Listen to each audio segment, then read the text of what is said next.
I'd like to call the January 17th, 2023 meeting at the City Council for the City of Lake City to order. If everyone will stand for the Pledge of Allegiance and remain standing for the invitation to be given by Council Member Shavella Young. I pledge allegiance to the flag of the United States of America and to the republic for which it stands, one nation, under God, indivisible, with liberty and justice for all. Oh, gracious God, we come before you right now, oh God, bowed heads and humble hearts, asking you, oh God, to just have thine own way, oh God. Have your way in this meeting tonight, oh God. We trust you, oh God, that you will allow us, oh God, help us that we will decrease and allow you to increase, that we will make the best decisions, oh God. Yes. That it will be in the best interest of our city, oh God, and our county, oh God. Have thine own way. Bless every person here under the sound of my voice, oh God. Bless this city. Bless the county, oh God. Bless the state and the nation, oh God. Have your way, oh God. We truly need your blessing tonight, oh God. And then we ask, oh God, that you just wrap your loving arms of protection around, oh God, our first responders, oh God. Bless their families, oh God. Lord, we need you in this meeting. Lord, we want you to remove all politics, oh God, and replace it with public servitude, oh God. We know you can do it, oh God, and we're trusting that you will, oh God. Just have thine own way. All these blessings in the matchless name of Jesus. Amen. Amen. We're back on the church side.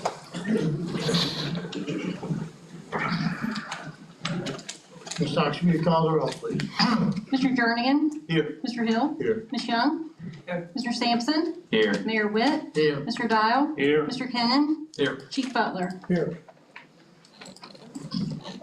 Ladies and gentlemen, the Lake City Council has opened its public meeting. Since 1968, the city code has prohibited any person from making personal, impertinent, or slanderous remarks or becoming boisterous while addressing the council. Yelling or making audible comments from the audience constitutes boisterous conduct. Such conduct will not be tolerated. There is only one approved manner of addressing the council. That is to be recognized and speak from the podium. As a reminder, persons are not to openly carry a handgun or carry a concealed weapon or firearm while the governing body is meeting. And I read this every time, and we still have boisterous conduct from the audience. I'm asking tonight that nobody in the audience speak unless they're at that podium.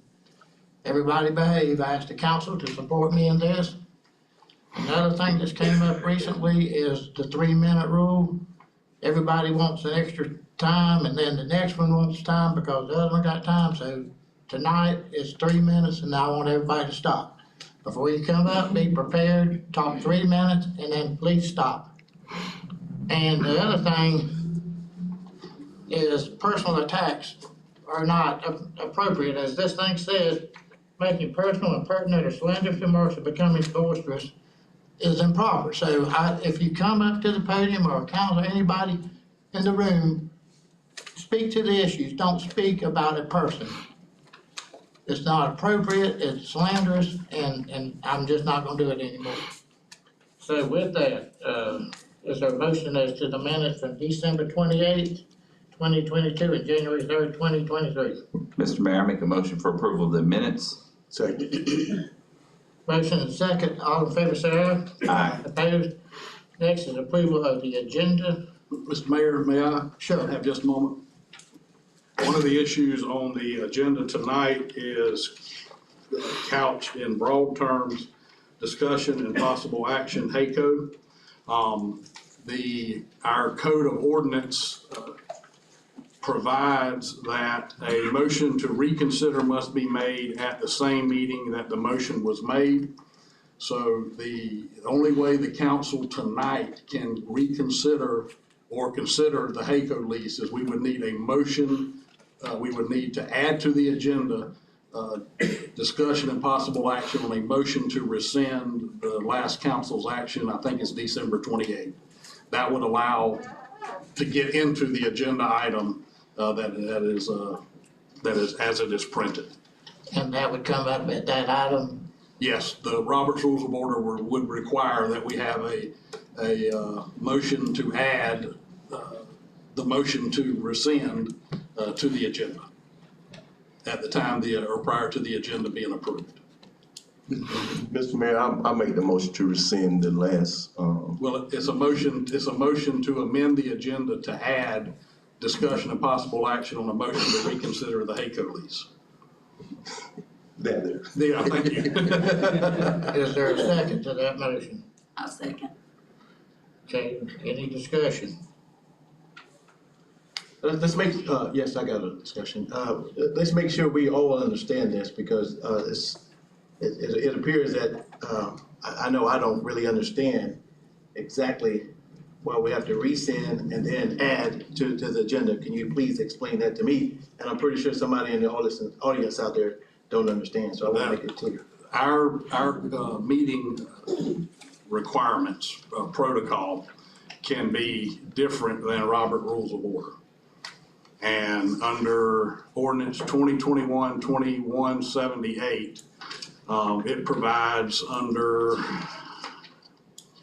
section 2-41, rules of debate, subsection E, that a motion to reconsider any action taken by the council may be made only on the day such action was taken. It may be made either immediately during the same session or at a recessed or adjourned session of the council, and then it goes on. Right, so that supersedes the general requirements of Robert Rules of Order as to a motion to reconsider. The only other option provided by the Robert Rules of Order, which would be in compliance with that ordinance, would be a motion to rescind. Because that ordinance at the very end essentially says, if it's not directly addressed herein, we're controlled by the most up-to-date Robert Rules of Order. Mr. Mayor, Yes. so also in that same ordinance, I believe it talks about the length of time for the agenda to come out. And I noticed we got an item today added to the agenda. It looks like it was sent to the attorneys last Friday, but we didn't get it until today. I would think with that being on the agenda, that should be removed. There's really not enough time to have reviewed it, to be prepared for it. It looks like a deck for promotion on the lease. And I would think if we're gonna do the way that the attorney recommended, it might be proper to table item 8 until it's properly itemed on the agenda to begin with. Are we adding it as an emergency item since it wasn't on the agenda at the proper time? Robert Rules of Order would allow you to amend the agenda, and I believe it appropriate because it is on the agenda that there is discussion and possible action of HACO. It's more of a procedural rather than a substantive issue. So when you go to the agenda part and notice of the agenda in that same ordinance, what does it say about proper timing of supplying the documentation? Just reasonable. Yeah, and the morning of, not reasonable.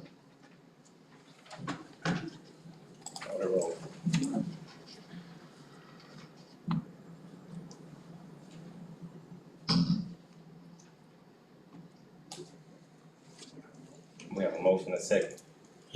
Any other discussion by council? All right, Ms. Sykes, you call the roll. Mr. Hill? Yes. Ms. Young? Mr. Sampson? No. Mr. Jernigan? Yes. Mayor Webb? Yes. Okay, we're into public participation.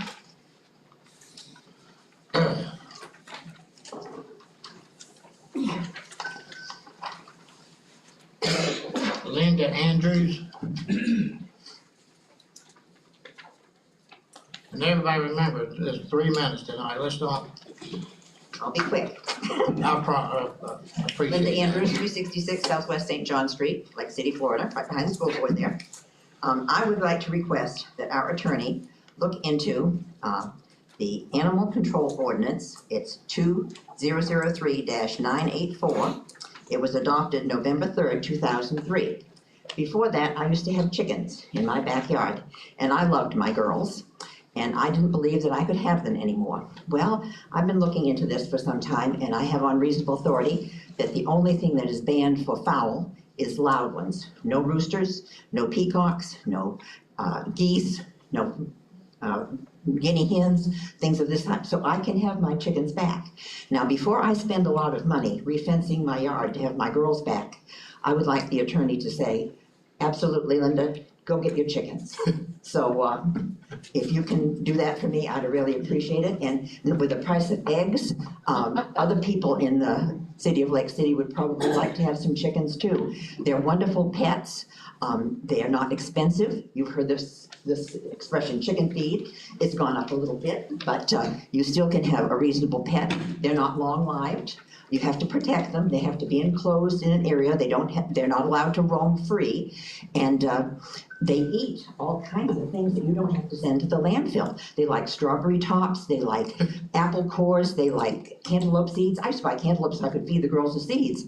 I just love my chickens and I miss them a lot and I'd like to have them back. So if you could say, that's good, Linda, go for it, I'll appreciate it. Thank you so much. Thank you. Next is Barbara Limley. Issue with HACO, will that be able to be discussed? Yes. Okay. The other thing is the ducks. There's an immense number of ducks around the lake, here and there, and I don't ever remember seeing that many ducks. And I don't know if the alligator didn't eat some, but I think the city needs to address all these ducks around the lake. They're just not in one spot. They're all around and down the lake on Hernando. And the other item, I guess, is under public hearing, so I'll make my comments then. But I could not find if the city currently has an impact fee. Can I be informed if there's an impact fee on new construction on single-family homes? They've suspended it and had it back and forth. It is instated, Mayor. Sir, It is reinstated. okay, I thought it had that. And how much is the impact fee? Depends on A new home, 1,800 square feet that needs water and sewer, what's the impact fee? for the 3/4 inch meter. Whatever the standard size is for a single-family dwelling. People ask for different sizes, ma'am. Well, say Well, if 3/4 you can inch. get with them and they can tell you what it is. But, is it $1,000, $2,000, $1,500, $25, just approximate? Well, the fee's $390 for 3/4. That's for the water, And then there's a sewer, yes. and how much is that?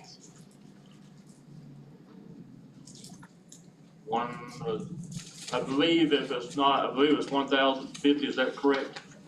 That's correct. Because if they're low, I think they should be, increased. I own property in the city, I own property in the county. And for people who own property in the city, with any new construction, I don't want all those associated costs passed on to myself and other people. If a builder's developing, he's gonna make money, and I think they need to, put more into it in connection with the future planned possible development along Bascom North, which is a county road.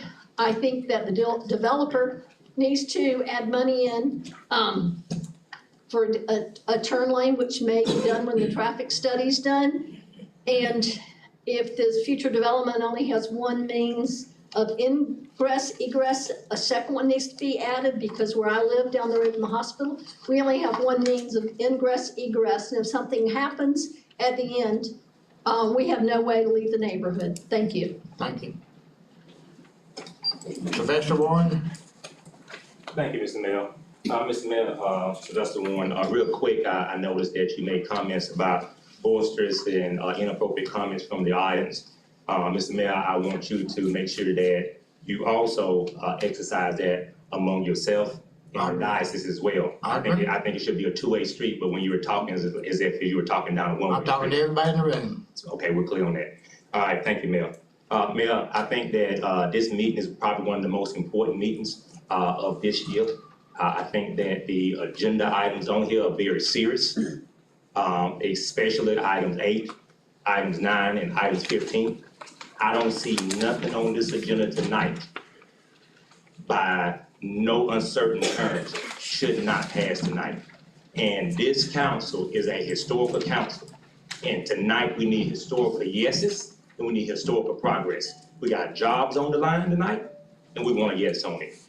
We got positions on the line tonight and we need a yes on it. We got a community center on the line tonight that, affects, inner city youth and a community, and we need a yes on that tonight, Mr. Mayor, and Councilman, and Councilwoman. Also, before I leave the podium, because I'm gonna come back on each one of these issues, please, Mayor, don't forget about me. I got each one of those items, written down. Before I take my seat, I will say this, and I will not do it in this meeting, Mr. Mayor, but from this meeting moving forward, I will, and I am, along with many others and myself, calling for the termination or the resignation of Chief Butler and Andy Miles. Thank you.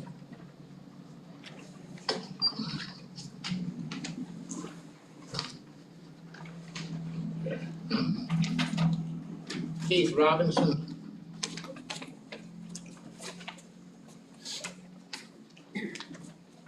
My name is Keith Robinson.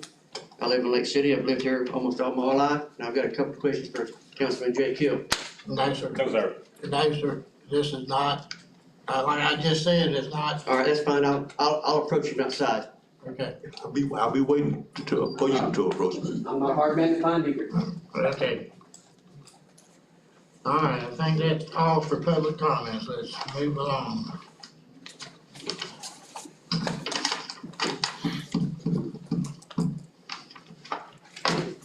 Okay, approval of the consent agenda. I make a motion for approval of the consent agenda. Second. Motion and second to approve the consent agenda. All in favor, say aye. Aye. Opposed? No presentations. Open the public hearing on council ordinance 2022-2233 on final reading. Mr. Kenny, would you read that by title? Ordinance number 2022-2233, an ordinance of the City of Lake City, Florida, amending the future land use plan map of the City of Lake City Comprehensive Plan as amended relating to an amendment of 50 or less acres of land pursuant to an application CPA 22-07 by the property owner of said acreage under the amendment procedures established in sections 163.3161 through 163.3248 Florida statutes as amended, providing for changing the future land use classification from commercial to residential, high density, parentheses, less than or equal to 20 dwelling units per acre, close parentheses, of certain lands within the corporate limits of the City of Lake City, Florida, providing severability, repealing all ordinances in conflict, and providing an effective date. Okay, this is a public hearing. Anybody in the audience wish to speak to this ordinance against it or against it? If not, we'll close the public hearing, move into adoption of ordinance 2022-2233 on final reading. Mr. Mayor, I make a motion for approval of City Council Ordinance 2022-2233 on the final reading. Second. Been a motion and a second. Any discussion by council? Ms. Sykes, will you call the roll, please? Mr. Sampson? Yes. Mr. Jernigan? Yes. Mr. Hill? Yes. Ms. Young? Mayor Webb? Yes. Next, we'd open a public hearing on City Council Ordinance 2022-2234 on final reading. Mr. Kenna, would you read that by title? Ordinance number 2022-2234, an ordinance of the City of Lake City, Florida, amending the official zoning atlas of the City of Lake City land development regulations as amended relating to the rezoning of 10 or more contiguous acres of land pursuant to an application Z22-06 by the property owner of said acreage, providing for rezoning from commercial general CG to residential multifamily 2 RMF-2 of certain lands within the corporate limits of the City of Lake City, Florida, providing severability, repealing all ordinances in conflict, and providing an effective date. Anybody in the audience wish to speak for or against this ordinance? Barbara Limley, I have a question. This is the property across the street from the sports complex, is that correct? Mayor, you wish me to answer? Yes. No, ma'am, it's not. This is a property out here, on the intersection of Hall of Fame and I-75. Okay, thank you. Okay. All right, we'll close the public hearing and move into adoption of City Council Ordinance 2022-2234. May I make a motion to adopt City Ordinance 2022-2234? Second. Got a motion and a second, any discussion by council? Ms. Ox, you call the roll, please. Mr. Jernigan? Yes. Mr. Hill? Yes. Mr. Sampson? Yes. Ms. Young? Mayor Witt? Yes. Item 6 is, City Council Ordinance 2022-2236. Mr. Kenny, would you read that by title? Ordinance number 2022-2236, an ordinance of the City of Lake City, Florida pursuant to petition number ANX 22-01 relating to voluntary annexation, making findings, annexing certain real property located in Columbia County, Florida, which is reasonably compact and contiguous to the boundaries of the City of Lake City, Florida, and to the boundaries of the City of Lake City, Florida, providing severability, repealing all ordinances in conflict, and providing an effective date. Anybody wish to speak for or against this ordinance? Can the location of the property be clarified? Mr. Dowd, do you know which one this one is? Yes, ma'am, this is the property of Mr. Hunter's that is actually south of the ball fields. It is east of the New Generation schools there. My question is, has the county had any input? There was a lot of questions in connection with the planning and zoning and the road. It's a county road. It's heavily traveled as it is. And I have some concerns with the increased density and traffic and not having any plans. Again, if there's only going to be one means of ingress, egress on this piece of property, there needs to be two means of ingress, egress. And again, I'm in the city, in the county, but I pay city property taxes, and I think there does need to be an impact fee that's spread to the developer, which will be passed on to the homeowner, but he's the one who's gonna be making the money, and all the taxpayers should not have to fork over. And I don't even know if the school system in this area that would service that area can accommodate that. So I think that needs to be addressed before anything final is complete on this. Thank you. Okay. Anybody else wish to speak? Now, close the public hearing, move to the adoption of city council. Yes, Mr. Mayor, I didn't intend to speak on this issue, Glenn Albert, 1156 Northeast Bascom Norris Drive. That's number 6, right? That's what we talking about? Is that what we talking about? Yes. 6 on the agenda? right. Well, I don't see anywhere in there where the landowner's talking about doing anything except for annexing into the city. Correct. So I don't. It's not rezoning, it's not, It just won't come to the Land, city. just annex. It's to the city advantage to get as much tax base as we can. right. And if he's talking about doing something, then that'd be another discussion. That what was said earlier doesn't apply to this at all. Okay. All right, we're moving to adoption of city council ordinance 2022-2237. No, 36. 36. Mr. Mayor, I make a motion for adoption of City Council Ordinance 2022-2236 on the final reading. Okay. Second. Got a motion and a second, any discussion? Ms. Ox, you call the roll, please. Mr. Sampson? Yes. Mr. Jernigan? Yes. Mr. Hill? Yes. Ms. Young? Mayor Witt? Yes.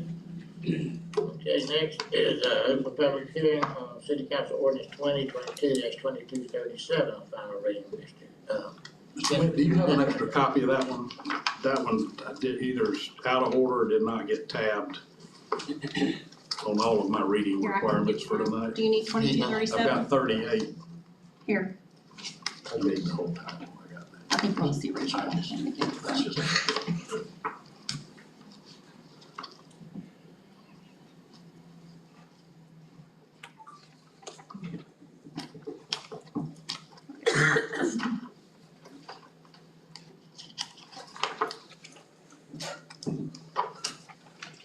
Thank you.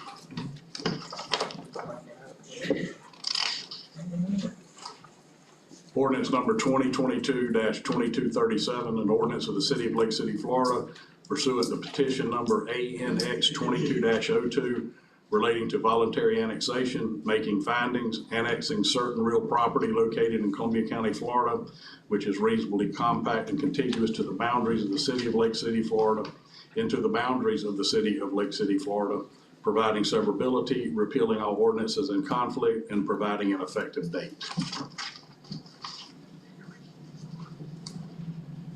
Okay, anybody wish to speak for or against this ordinance?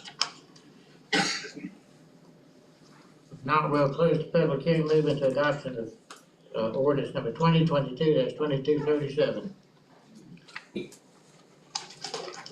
Mr. Mayor, I make the motion to approve ordinance 2022-2237, final reading. Second. Got a motion and a second, any discussion? Ms. Sykes, will you call the roll, please? Mr. Hill? Yes. Mr. Jernigan? Yes. Mr. Sampson? Yes. Ms. Young? Yes. Mayor Witten? Yes. Okay, now we're to item 8. Mr. Kennon, So the first order of business would be then to have someone consider a motion to rescind the action of December 28th. And if that motion is seconded and passes, then we can go into discussion and possible action of the HACO lease as presented and amended by HACO. Well, I make the motion to rescind the HACO, HACO action Your taken HACO December action. 28th, to rescind the HACO action on December 28th, 2022. 2022. I second. okay, been a motion and a second, any discussion? Ms. Sykes, you call the roll. Mayor, do we need to read into for the audience so they understand what the motion is that's being rescinded into the record or not? From the minutes, Dan.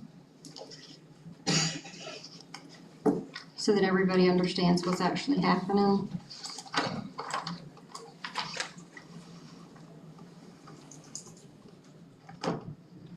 Okay, this motion is what's being rescinded. Mr. Hill made a motion to extend the lease agreement for 1 year and to seek an appraisal for fair market value. Mr. Sampson seconded the motion, a roll call vote was taken, and the motion carried. Mr. Hill voted yes, Mr. Sampson voted yes, Ms. Young voted no, Mr. Jernigan voted yes, and Mayor Witt voted yes. So that is the motion that is being rescinded. Okay. All right, you call the roll then. Mr. Hill? Yes. Mr. Jernigan? Yes. Mr. Sampson? No. Ms. Young? Yes. Mayor Witt? Yes. Okay, I have a number of people that want to speak to this. Ms. Lemley? I was hoping to hear what the presentation was prior to speaking, and I guess the appraisal's going to be presented tonight?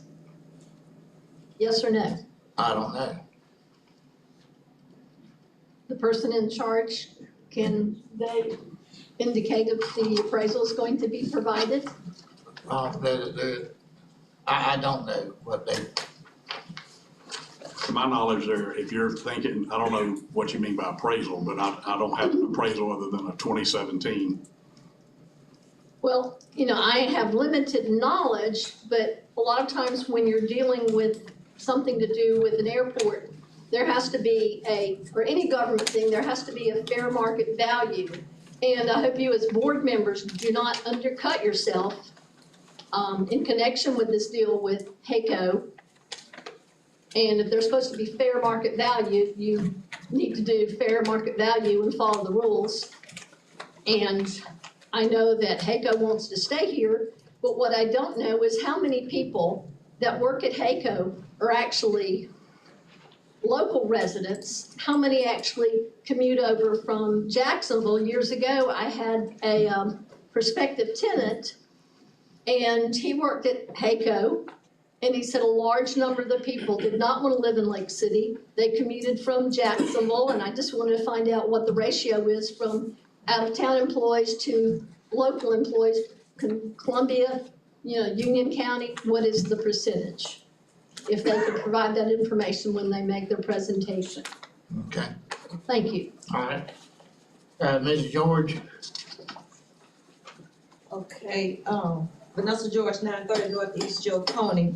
I do want the council to take in consideration that when you're talking market value as a real estate broker, you're talking about when you're trying to sell. I have property that's in what we call the urban community. I probably can get $1,200 for that house if it was somewhere else, but because it's in the urban community, I probably can get $750. So you have to get stuff based on where it's at and what it's worth. Now, Lake City, we're growing, but we're not growing to the extent that we can be like, okay, so if HACO leave, that's 600 jobs. Where they are located, that's 600 people regardless of where they live without a job. Even if they didn't live here in Lake City, we don't have anywhere for them to live in Lake City. So we can't be worried about where people live at. We have 600 families on the line with these jobs. We can't say appraised value because we're not trying to sell the property. If we was trying to sell the property, then we'll worry about what it appraised. When you get ready to sell a house, you wanna make sure it appraised for what you're selling it for.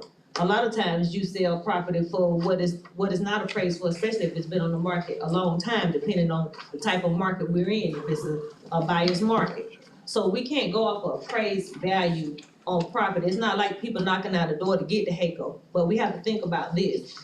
What about the people that work at HACO? What about everybody that's employed, that's feeding their families? Right now, they don't know what to do. I don't know if I can buy a car, if I'm gonna be able to buy this house or do anything, because I don't know how my job stands. Let's think about the families that we have with HACO and not something that doesn't matter, which is appraised value, because we're not trying to sell the property. Thank you. Mr. Bowden? Mr. Mayor, if I may, I would like personally like to wait after the presentation, what the HACO and what the attorney's gonna have to say. Then if I can, before you entertain a motion, I'd rather hear what they gotta say first. I may not wanna say anything depending on how long they go. Mr. Warren? I take that same approach as Mr. Bowden. Okay. That's, I think everybody. Mr. Lefker? I take that same approach. All right. It says Mr. Kennon. Right, the council has been provided with a lease with revisions that were suggested by HACO, received by myself December 29th, 2022. And you have that in your packet. And to go through it real quick on the substantive changes, just to bring your attention, one issue may or may not be, and granted, I am not an FAA legal expert, but the term of 35 years may be a problem. Speaking with Mr. Booth, it's a 20-year lease. That's the initial lease term with 3 consecutive options for 5 years.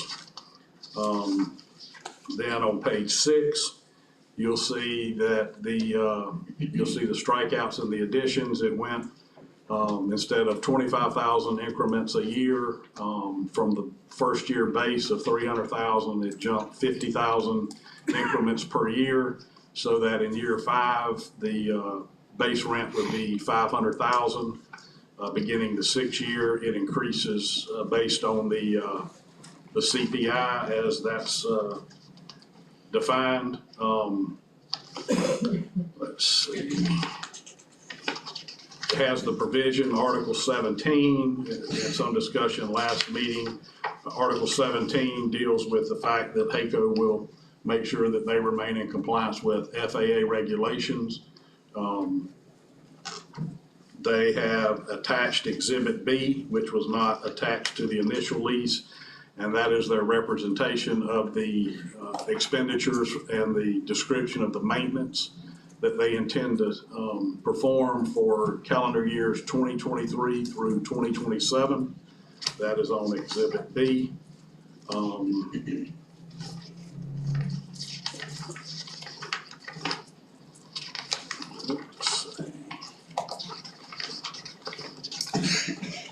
believe that is all of the changes that were proposed by HACO from the lease that was considered at the December 28th, 2022 meeting.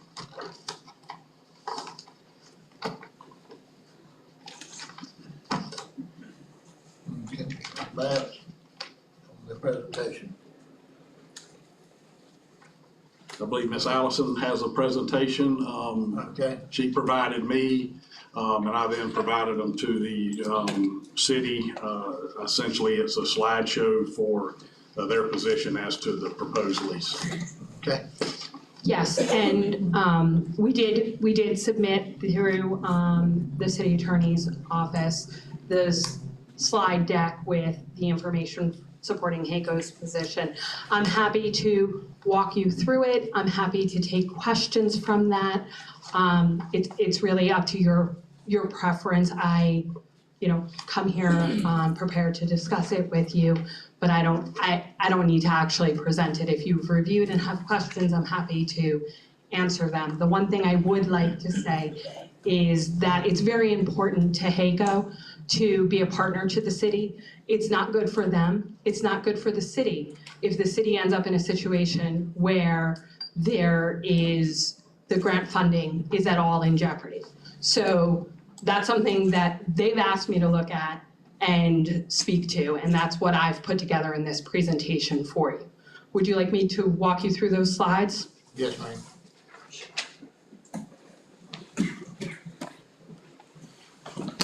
Thank you. Let me introduce myself. I'm Allison Squeegee Morrow. I'm from the law offices of Paul Lang. I'm from Stratford, Connecticut. I have 20 years of experience in working with airports and airport tenants across the country in situations like the ones that you face here. When you're considering the HACO lease, there's two federal grant assurance obligations. The airport, in accepting the federal funding, has agreed to abide by 39. There's two that are particularly important as you consider this. They are Grant Assurance 24 and Grant Assurance 25. I'll talk about each of them individually, but Grant Assurance 24 is fee and rental structure. It obligates the airport to charge fair and reasonable rates that make the airport as self-sustaining as possible. And then there's Grant Assurance 25, which governs how the airport has to manage the revenue that comes into it. It imposes a requirement that all revenue derived from the airport be used for capital and operating costs of the airport. Talk a little bit about Grant Assurance 24. Grant Assurance 24 provides that the airport sponsor must maintain a fee and rental structure for the facilities and services at the airport, which will make it as self-sustaining as possible under the circumstances existing at a particular airport, taking into account such factors as volume of traffic and economy of collection. One thing that Grant Assurance 24 does not require, it does not require that you charge fair market value for leases for aeronautical use.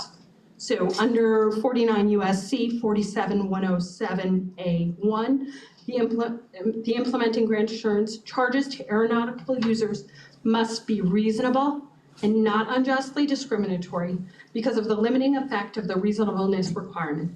The FAA does not consider the self-sustaining requirement to require airport sponsors to charge fair market rates for aeronautical users. And the FAA defines aeronautical use as any activity which involves, makes possible, or is required for the operation of aircraft, or which contributes or is required for the safety of its operations. And it includes within that maintenance, repair, and overhaul. Grant Assurance 24 does not require that the airport sponsor, and I use the word airport sponsor, you as the city council who control the airport, you are the airport sponsor. Grant Assurance 24 does not require you to establish a fee and rental structure designed to maximize the airport's profit potential. And the FAA specifically determined that when they addressed a Part 16 complaint relating to that, and they specifically said that you don't have to make it as profitable as possible. It has to be self-sustaining as possible. So what does self-sustaining as possible mean? The purpose of the self-sustaining requirement is to maintain the utility of the federal investment at the airport. Self-sustainability pivots on a number of variables such as the size of the airport, market conditions, and general economic factors such as demand.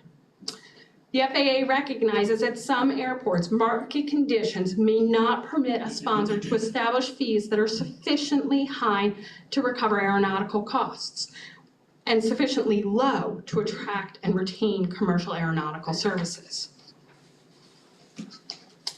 The FAA has generally interpreted the self-sustaining assurance to require airport sponsors to charge fair market, and this is pay attention to the wording used here, to charge fair market commercial rates for non-aeronautical use of airport property. However, in the case of aeronautical uses, user charges are also subject to the standard of reasonableness. In applying the two standards together for aeronautical property, the FAA has considered it acceptable for an airport operator to charge fees to aeronautical users that are less than fair market value, but more than nominal charges. HAECO's use of the premises is considered an aeronautical use. I read off how the FAA defines that, and thus does not require fair market value. Amen. The airport is self-sustaining. The airport's annual budget is approximately $1.6 million in the airport fund and $1.35 in the airport construction fund. The revenue from HAECO's lease and HAECO's funding of the airport tower is a substantial portion of the airport's operating budget. The airport fund appears to be balanced and carries a small surplus in normal operating years. And that's important to note, that there's a small surplus in normal operating years, because Grant Assurance 25, which is how you use the revenue from the airport, very simply, all the money that the airport earns needs to stay on the airport and be reinvested in the airport. Grant Assurance 25 provides all revenues generated by the airport and any local taxes on aviation fuel established after December 30th, 1987 will be expended by it for the capital or operating costs of the airport, the local airport system, or other facilities which are owned or operated by the owner or operator of the airport, which are directly and substantially related to the actual air transportation of passengers or property or noise mitigation purposes. Simply stated, the revenue generated by the HAECO lease must be used for the operation of the airport. Now, there's risk to the city in accumulating a large surplus. And it's the same risk that you have if you don't charge enough. You don't charge enough or you charge too much, you're in a bind with the FAA.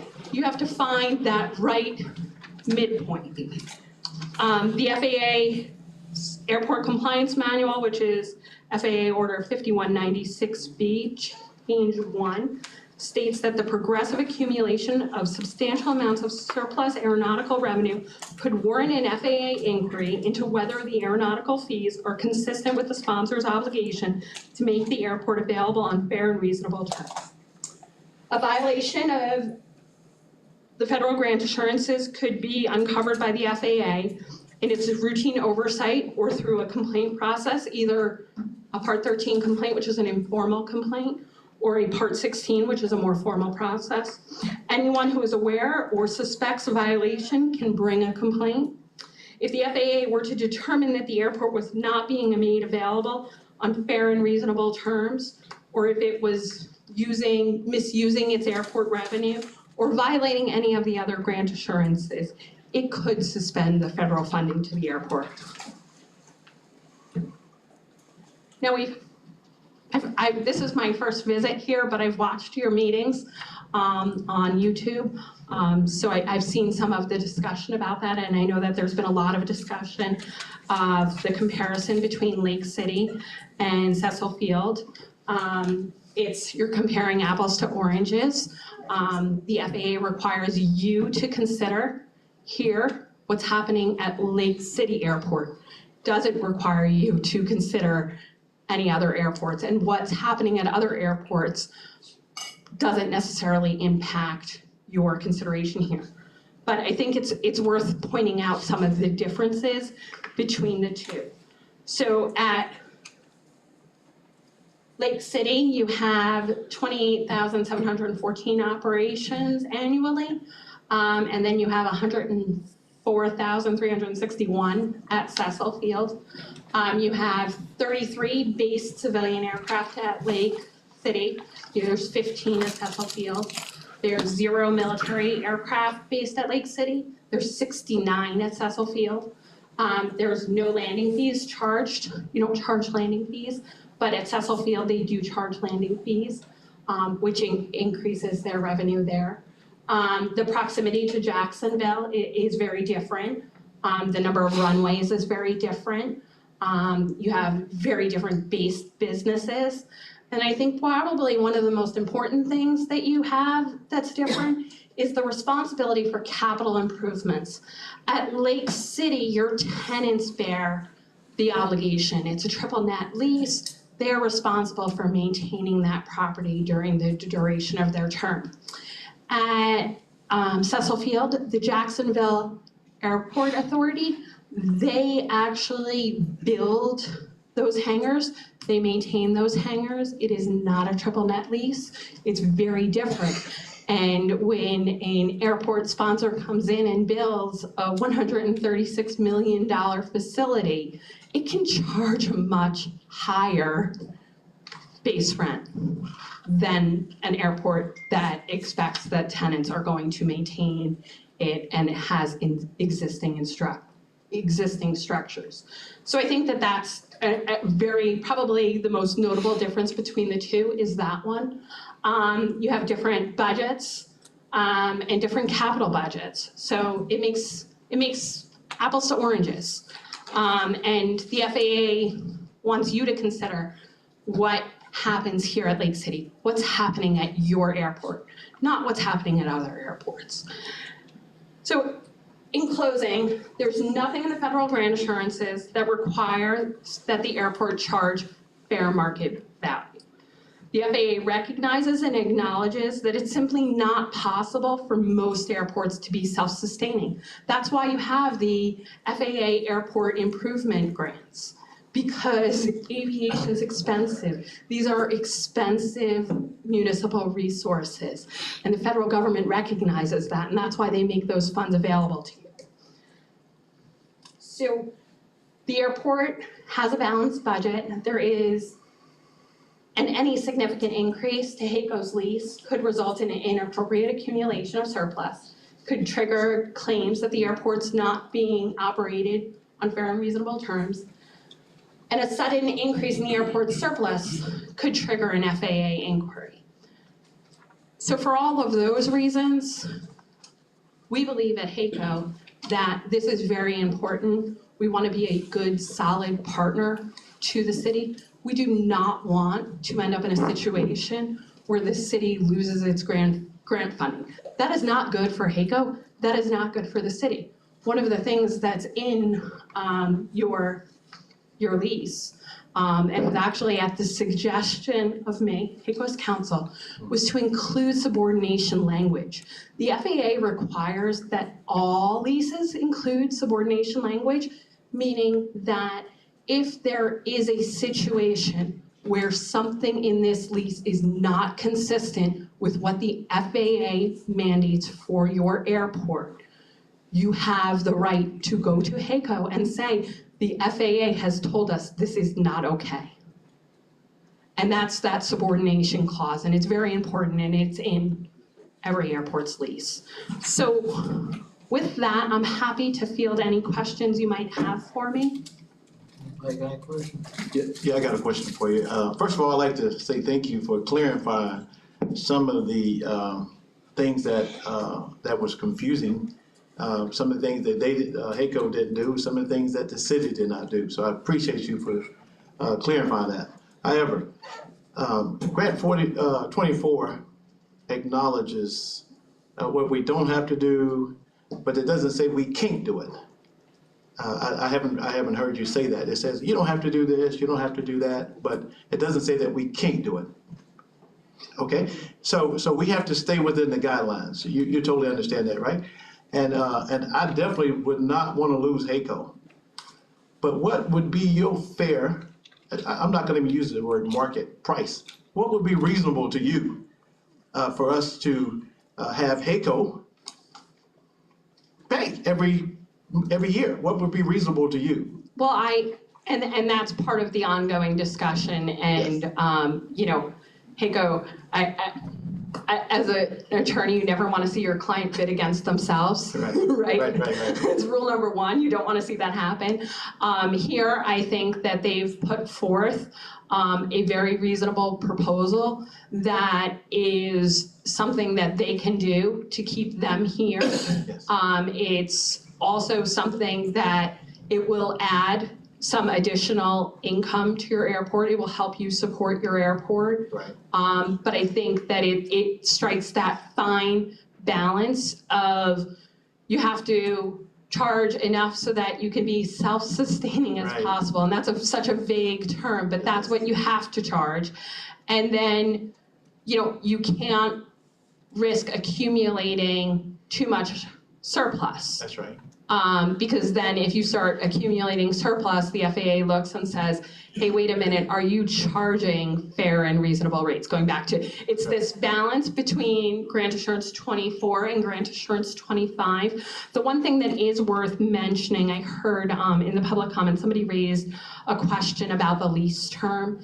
And the FAA's position on that is that a 30-year term is reasonable. The FAA will accept anything between 30 and 50 years. The FAA, once you exceed 50 years, it's very rare that the FAA would find that okay.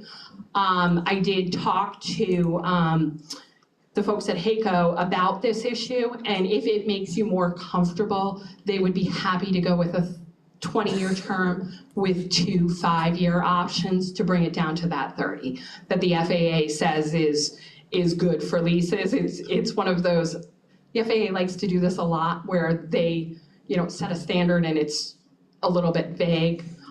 They've said that 30 years is definitely good. Over 50 years is probably not good. That's right. So if it makes you folks more comfortable, HACO would be willing to come down to a 20-year term with 2 5-year options as part of this proposal. Yes, ma'am. I got one other question. Sure. That you are the HACO attorney, and you got all this knowledge and professional opinion, and again, that's what I want. You know, I like that. You say you're from Connecticut? Yes. Okay. Have you ever been to HACO itself? I have. How many times have you been there? I was there today. One time? One time I took the grand tour today. So you went into the restrooms, you saw the landscaping, we walked through several of the hangars. Okay. And that's acceptable to you? As I said to HACO's general manager who's giving me the tour, yes, ma'am. That it looks very familiar. It looks like most of the other hangars I have an opportunity to visit. I have an opportunity to visit the hangars at Bridgeport Airport in Stratford, Connecticut, where they built the Corsairs. And when I walked into these hangars, it looked very, very familiar. I felt like I was home. Okay. Okay. Thank you very, very much, ma'am. I really appreciate that. Oh, my pleasure. Does anybody else have any? Mr. Mayor, I have some questions. So I have several questions. One, I really appreciate some of the articles you wrote on aviation pros, specifically the one about lease and lease endings. I thought it was very interesting about how the triple net lease and making sure things were as they're supposed to be in the lease is important. A lot of the expenses in this lease proposal by HACO stuff that should have already been done in our current lease. Another issue, I was looking at this proposal and you compared it to Cecil. Let's go back and compare it to some different ones. How about if we compare it to Hangar 1 through 3, I believe it is, up in North Carolina. So I think those hangars are similar, and HACO's paying 50 cents a square foot, it looks like, from my discussions on those hangars. So at 7 cents a foot to 50 cents is a big difference, especially when there is a 2017 appraisal, and I'd love to pay 2017 prices today for anything, but there's a 2017 appraisal that says that lease space at that time is worth $2.2 million annually.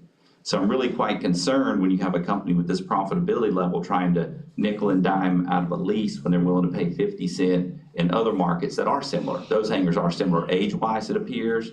They're similar in lease. They're similar in term. I think another issue is, it's fine for HACO to short what they are paying the city. We see, I believe there's been 7 Airbuses landed since our December 28th meeting so far, which is a lot of revenue.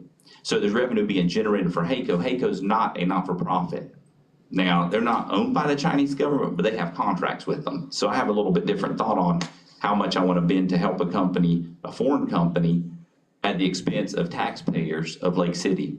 So all I want is for HACO to pay a fair amount. I have spoken to Ryan Peters at FAA, and I have a little bit different take on 24 and 25 from our FAA director over this airport. And so if we want to grow the airport and increase opportunity, not decrease it, if we want other companies to come in, the HACO lease is crucial. So when we think about that, when you deal with HACO, I'm sure you don't take a cut rate for your hourly rate, and I'm sure it costs quite a bit for you to fly here to talk to us. I'd love to know the full amount, because I'm sure it's probably about one of our years' worth of leases. But with that being the case, wouldn't it be only fair that we would ask HACO to pay a fair amount, even on the 2017 terms, which they've seen that appraisal? They're paying the same thing in North Carolina. To me, that's fair. Why can't we be fair all the way around? Again, it goes back to, for all of the reasons where, I mean, because I had watched your meetings where there was a lot of focus on Cecil, so I did pull those details. But every airport is different, and what the FAA wants you to consider is not what's happening at other airports. They want you to look at your airport and charge fair and reasonable rates for your airport, such that you can be self-sustaining as possible without accumulating an excessive surplus. And so one item there is, if we actually got a proper rent, we could expand services, which would keep us self-sustaining, because we're not self-sustaining at 1.3 to 1.6 million annually. It's not self-sustaining. So HACO's argument is because that's what's been spent, that's what's self-sustaining, but it's self-sustaining if we want the airport to stay here or go down. If we want the airport to grow, if we want to grow opportunity, if we want to bring in another MRO and put them out there, we can't deal with a lease that's actually not even breaking even on the repairs. But again, you have to charge what makes you as self-sustaining as possible. It's a combination of what are your expenses, what is reasonable to the city, and what is reasonable to the tenant, and what keeps the businesses here. Certainly the FAA would be interested if all of a sudden you needed more funding because you were losing tenants. So it's a fine balance that you need to walk on this. And I understand your point, I understand the issue that you're raising, but you have to focus what's here in Lake City, and apply these standards to your airport. Amen. Does anybody? Anybody else have anything? Mr. Mayor, so I have a follow-up on that. So also you wrote an interesting article about the impermissible exclusive right, and I want to talk to you about that later, not necessarily today, and also the standing for Part 16, which is the official complaint process. I think there's some very good information there. I want to thank you for writing that. I mean, you have a breadth and depth of knowledge that I don't have on an airport. I'm not an airport manager. All I know is what I can read and discuss, with city council as far as like our attorneys and with HACO's counsel.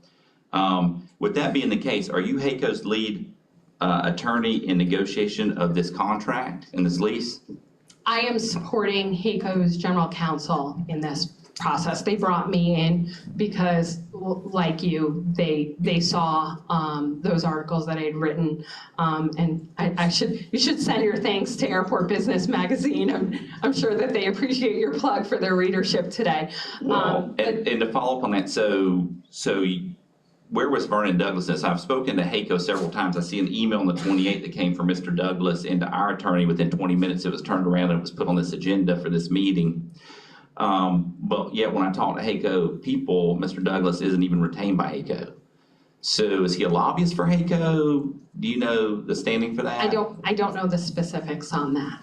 when it was called to be put on the agenda, I believe, talking to the clerk's office, that it wasn't the mayor that called for this to be put on the agenda. I believe it was a person in the community that said they spoke to the mayor.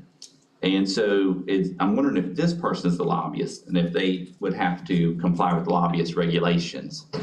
So that's questions we'll be asking of the both federal and state officials on that, as far as whether or not people are lobbyists when they're lobbying council representatives. What's the legality of it? I don't have any more questions at this time. Okay, anybody else have any questions? No, I don't have any questions, but I have a comment. I'm not a great fan of HACO. I don't agree with HACO have done to this city for the last 30 years, 20 years, how long have they been out there? But the other day I was coming out of the grocery store, and a young man, and he had 3 kids. And he approached me. I didn't know the guy from Adams House Cat. And when he approached me, you know, he evidently he works at HACO. And when that guy left me, he really got to me. Again, I'm saying it, and I've said it in the past. I don't want to see no one lose their job. And this particular guy, like I say, he had, to raise his family. So I'm going to support this proposal that HACO has offered the city. And I'm saying that to say this: they will be put on notice. Okay, anybody else? Yes, sir, if I may.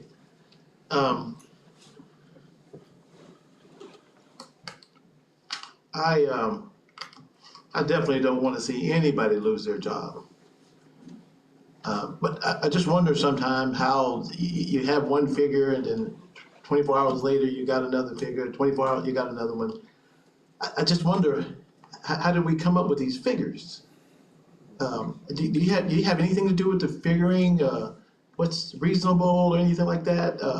I did not. I started at the outset where I encourage my clients not to bid against themselves. Right. But I think that they took the numbers that were presented and, took them to heart, took some of your comments at that last meeting. That's right. To heart, and really did an analysis of what could be achieved. Okay. You're very, very intelligent, ma'am. We really appreciate you for enlightening us. You got my support. Well, thank you. Anybody else have any questions? Okay, thank you. Thank you. All right, now we'll. Thank you. Mr. Booth, you have anything you want to add to this? Yes, sir. I appreciate the opportunity. What you do today, if it's not enough, is going to condemn generations not yet born here in Lake City to a substandard airport that cannot live up to its potential. We have heard the numbers. The numbers proposed are still not enough.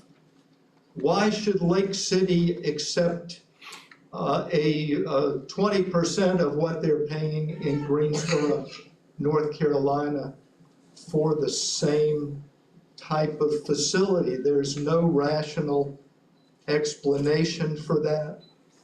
The 2017 appraisal would require them to pay about $2.2 million. Anybody would be thrilled, as Councilman Sampson mentioned, to go into a grocery store today and pay 2017 prices. But as I mentioned at the last meeting, the most telling number is the $4.71 a square foot that HACO charged a subtenant back in 2016, 2017. So by their own action, they have told us what is reasonable. And as I've said, you're going to condemn a generation not yet born to an airport that is not developable. I disagree with HACO's counsel that the FAA is gonna come in here and take names if we accumulate too much money. That money would be reinvested into the growth of the airport. There's an industrial park adjacent to the airport that is begging for development in conjunction with the airport. There are runway lights that have been burned out that they can't afford to replace. They live within their means, but the 1.6 million does not mean it is self-sustaining. So you are foregoing any chance of this airport being an economic engine that can bring prosperity to this community. I was on the board of directors of the Jacksonville Aviation Authority. I was its secretary. And Cecil Field is an economic engine that is contributing to the revitalization of the west side of Jacksonville. One thing I cautioned you about is Grant Assurance 22, which is titled Economic Non-Discrimination. If you give HACO a deal at 7 cents or 10 cents or 12 cents, another company can come along next week, next year, 2 years from now and demand the same deal. So I am just here today. I was retained as your aviation counsel to advise you on this. And I see no reason that your civic pride would cause you to do something that's clearly not in your best interest. And I also see no reason that HACO would not be willing to pay your community what they're paying Greensboro, North Carolina. I see no functional difference between that, and I do not believe it would be in your short-term or long-term best interest to ratify this new contract when we had set upon a plan of action that would have called for this to be done in an orderly fashion to arrive at a fair number.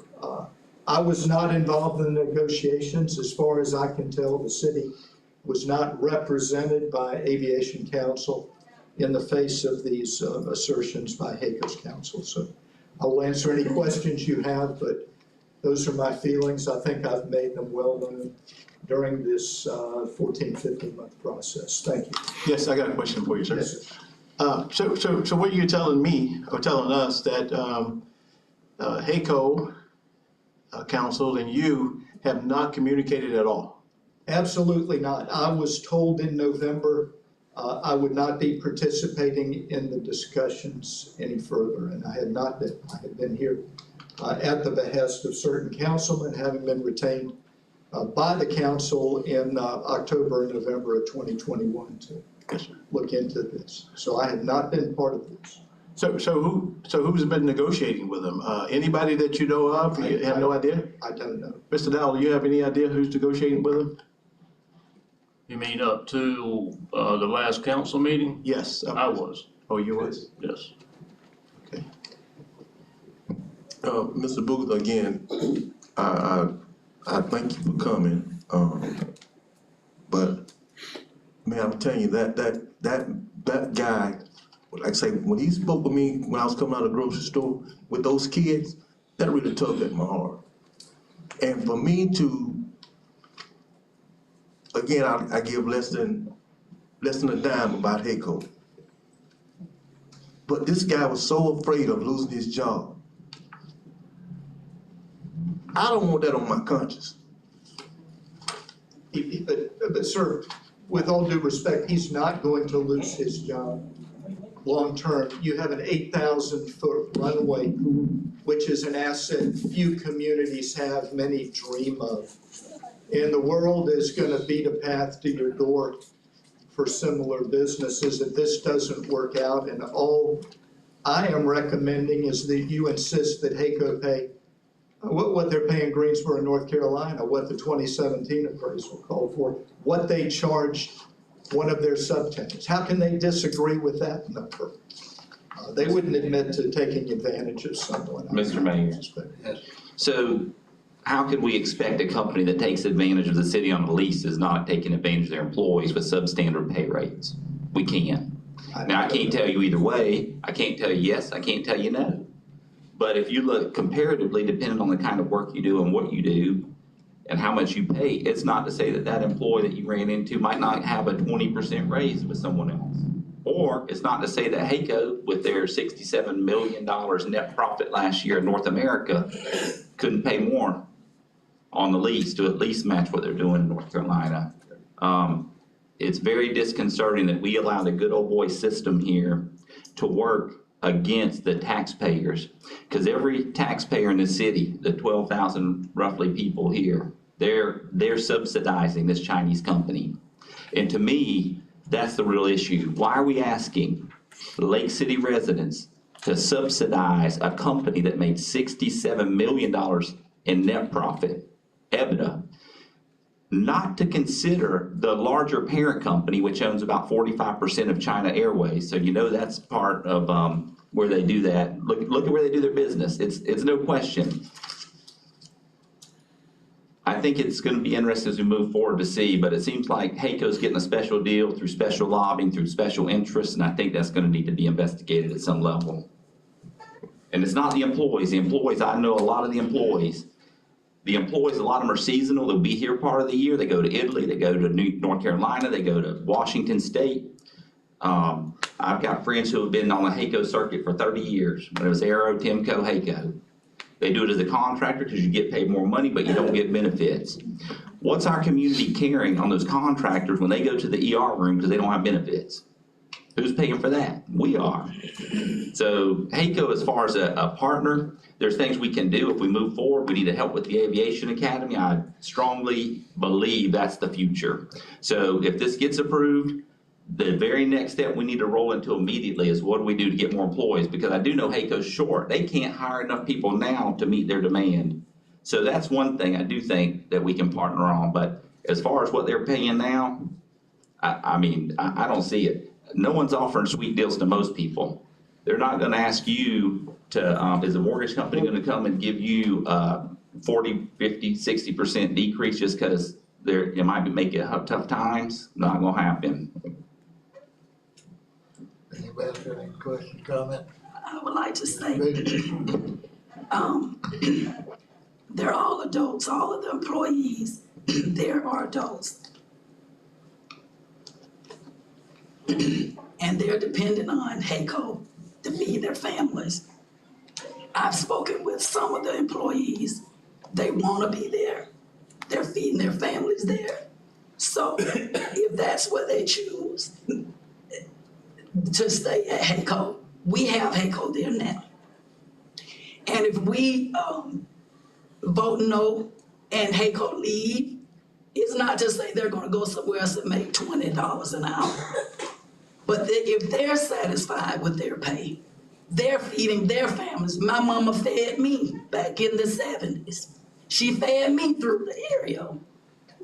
If they're satisfied and they're asking that we save their jobs, I just believe we need to stand today and save these jobs of these 600 or so employees. And it doesn't matter where they live, they still have to eat.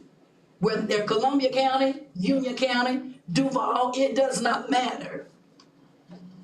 They have to eat, this is their job, this is their livelihood. Let's save them tonight. Okay. Well, thank you, Mr. Booth. Thank you, Mr. Mayor. Okay, I guess now Mr. Bowden, you want to speak? Well, I think I don't necessarily I think there's enough votes on the council to do the right thing tonight and pass this contract or lease agreement. But I will say this, Mr. Mayor, that if FAA is satisfied with the amount of rent that the city is going to receive, then that's fair.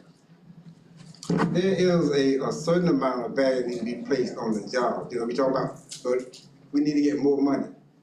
But there's a certain amount of value placed on these jobs. We talk about people who got a high anxiety, the same person who Mr. Hill, there's another 50 or 60 around here now just wondering about their job. It's easy for you all to sit up there and say, well, somebody come in, knocking on the door, you got an 8,000 foot one way.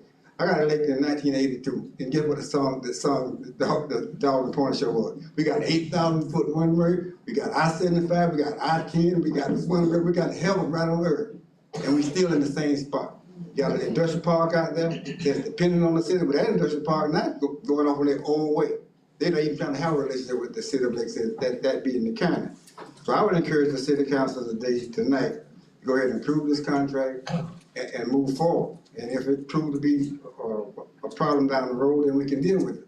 But I think it needs to be dealt with tonight, put on the back and just move forward, you know. And if someone allowed it, it's not the first time that allowed us to influence the decision of a city council or a county government or state government or federal government.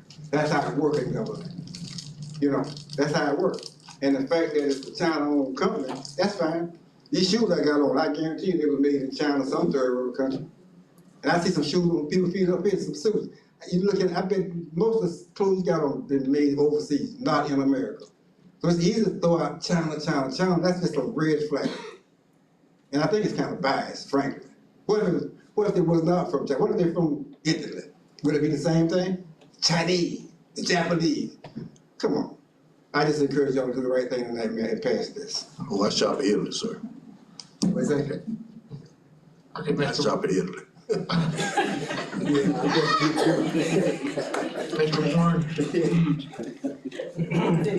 Mayor, Mr. Mayor, thank you, Sylvester Warren. The first thing I want to say is that I think any comment, and I thought that you said you were going to let no one address people by name, you were going to let anything bullshit get said, but I think it's very offensive to the Chinese people. Comments that were made by a particular council member that you did not correct. And I find it to be very racist. It doesn't matter who we partner with for the greater good. And everybody that I heard come up here that's anti-HACO, and they want to use North Carolina because that's what we're using. Have you bought a house in North Carolina? No, you never bought a house in North Carolina. So you don't know the price difference of their cost of living versus ours.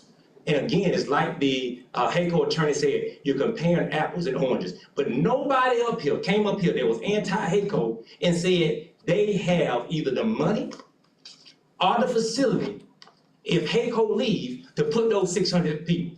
And 600 people is not 600 jobs because the average household is 4 people. Now you're affecting 2,400 people, not 600. Let me tell you another thing about HACO, sir. That's a triple net lease.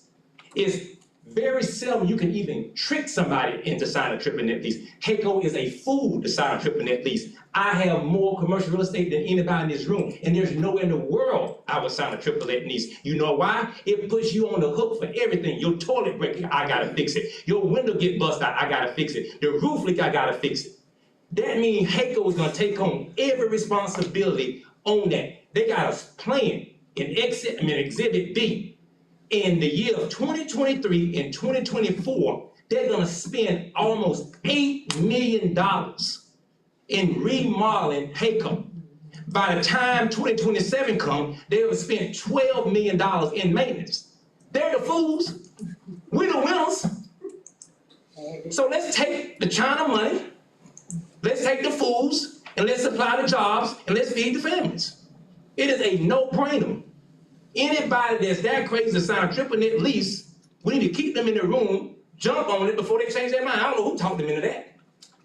Because they got some bad counsel.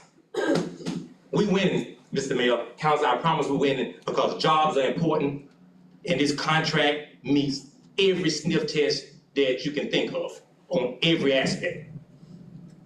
And if anybody can't love and appreciate the job that HACO provide, I want to see them with their business that they own, say that they will give the people from HACO a job. A job here is better than a job that don't exist. Like the old folks used to say, a bird in the hand, beat 2 in the bush. Okay, Mr. Leffer.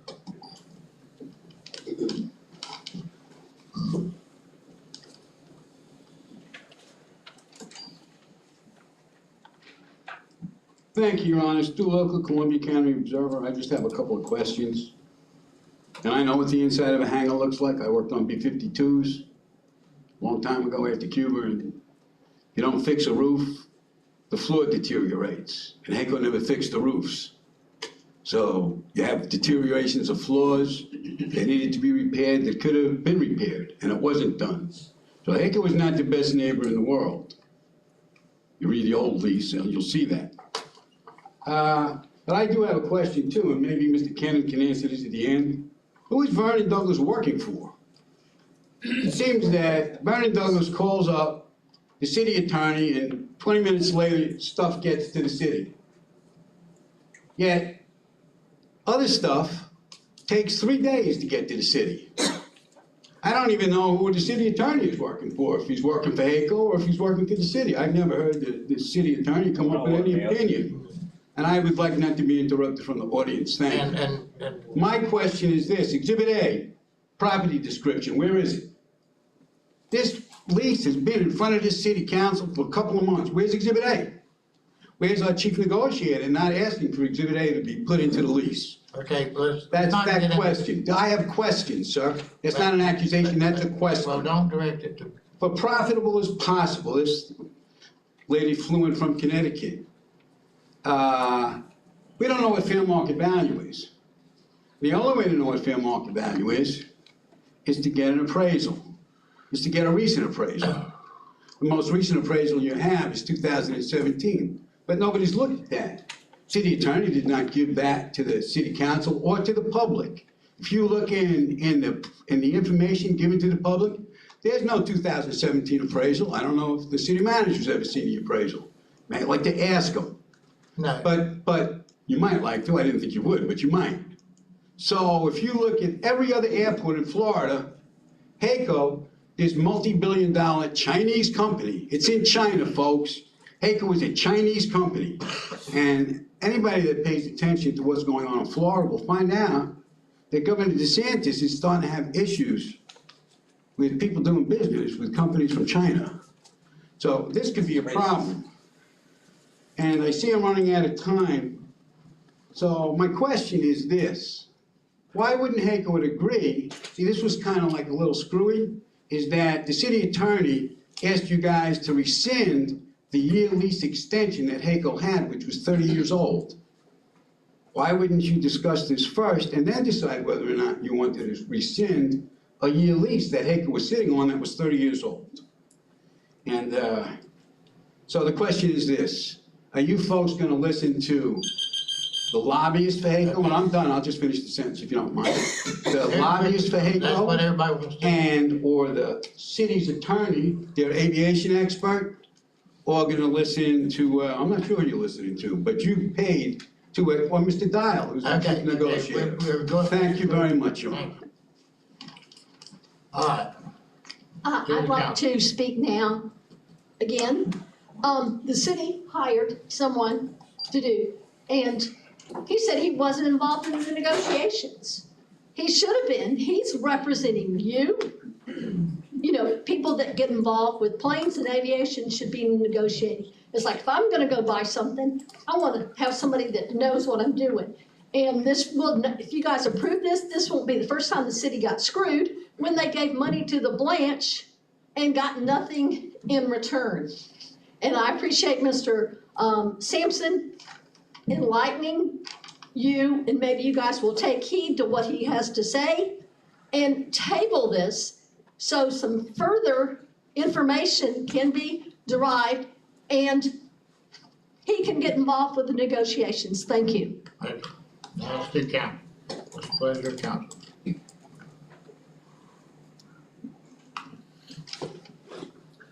Well, again, I make the motion to accept HACO's proposal, lease agreement. A second. Mr. Hill made the motion and Ms. Young, you seconded it? Yes, sir. Okay. Any discussion by council? Mr. Mayor, so is it possible we could get added on there some language about helping access past HACO's land for future development? I think they're agreeable to that. That's up to Mr. Hill, if he wants to amend his motion. Yes, we can amend that to the. I mean, is HACO okay with that? Yes, HACO would be open to discussing access to airport if it would impede on the current lease that we are currently under, or will be under. Okay, and one other thing, so, and also it's not in this lease, but I believe HACO has a $200 million insurance policy. I don't know that we need an assignment for that, but I think somewhere that needs to be referenced in there as well. just that they're covered up to that amount. Another thing I want to clarify, did you want to go back to the 30 years or No, we're gonna stick with the 20. that 20 plus? The issue would be 20, the proposal on the table is a 20-year initial term with 3 5-year extensions that HACO could And make. they said they would extend. They had proposed that if it's a pleasure of the council, do the 20-year initial term lease and 2 5-year extensions to keep it over the 30 years.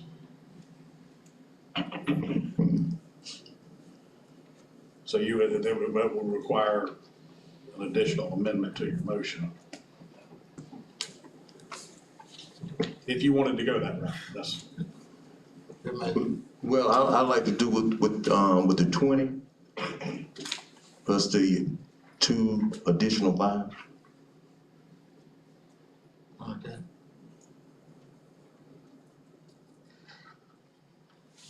So you're saying the 20 and 2 5s? Yeah.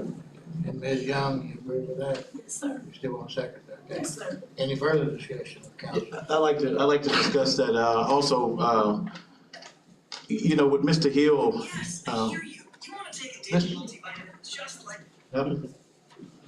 Somebody say something? Okay. Mr. Hill is, and Mr. Sampson and you, Mayor, you guys has been in here for a few years now, and I know I'm just coming, I can only speak for myself. And Mr. Hill has got very, very good judgment. Mr. Todd Sampson's got very good judgment. However, I'm gonna support Mr. Hill's decision on what he felt with those, with that gentleman and his 3 kids. So I just wanna make sure I put that out there, that ain't got nothing to do with anybody, it's got something to do with me. Okay, so make sure you understand that Mr. Hill, I trust his judgment, and I'm gonna support him. Okay. Okay.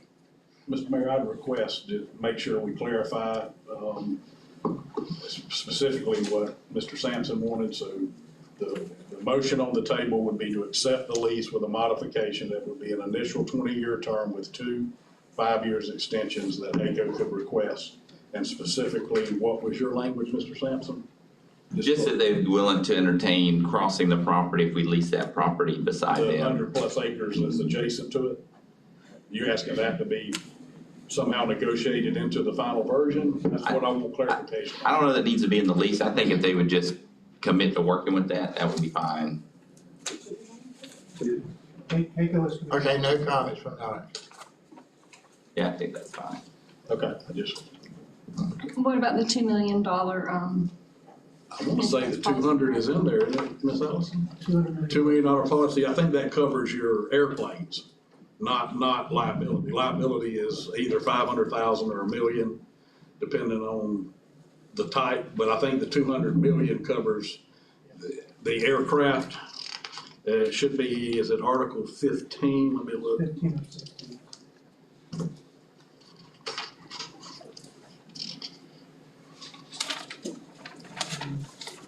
I know there's a provision in there, Mr. Sampson, that, There's an indemnification, is that what you're there's talking an about? indemnification and there's a requirement, that the city be named as an additional insured, which is important for the city. And we can find it if we take a moment. The insurance starts on Article 13, sir. Yes, in 15.1, but I don't know that it's spoke to the amount. Let's see, 13. There's a limitation of liability of 15.5. Mr. Sampson, if you'll go to page 17. So we have work comp, the Florida statutory requirements. Employer's liability, $500,000 each incident, $500,000 limit disease aggregate, $500,000 limit disease each employee for coverage. Commercial general and or aviation liability, they have $1 million combined single limit or $1 million each occurrence and aggregate for liability associated with the operations under the lease. Their automobile liability is $1 million each person, $1 million limit each accident, as with property damage, bodily injury. And then I believe is it subsection 6, they have $2 million on pollution liability, and they maintain hangar keepers' legal liability providing property damage to aircraft which are on the property of others and in the care, custody, or control of HACO in amount not less than 200 million any one occurrence. Stated correctly, Ms. Allison? Yes, on number 5. Very good. Okay, Ms. Sykes, you call the roll. Mayor, may I read the motion back just so that everyone's clear? Sure. Okay. A motion to accept the HACO building and land lease proposal for the Lake City Gateway Airport with the following modifications to the lease. A 20-year initial lease with 2 5-year extensions.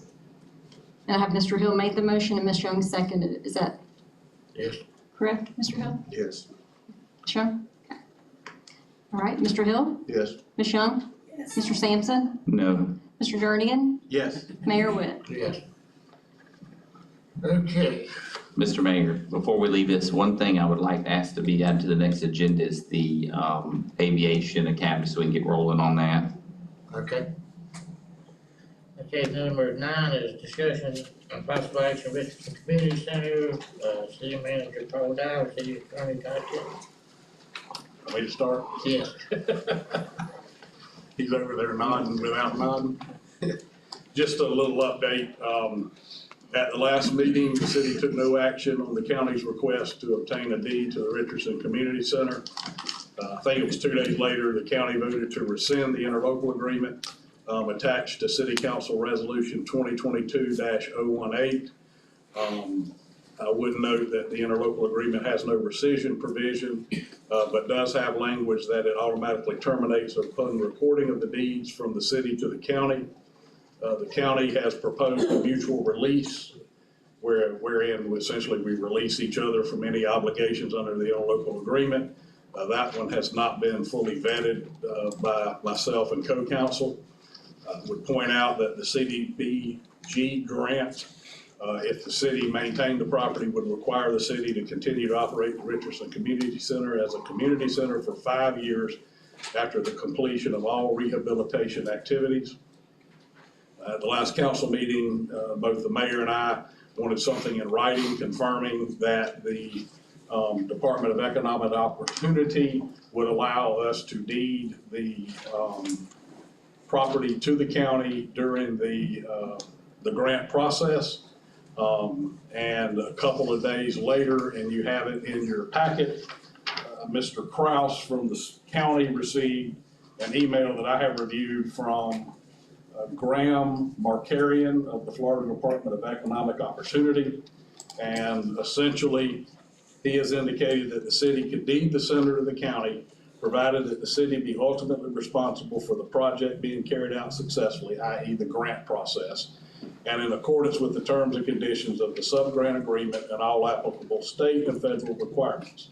So essentially, in layman's terms, what that means is the Department of Economic Opportunity, who has issued and authorized the grant, has said the city remains on the hook, but you can work with the county to make sure there's compliance.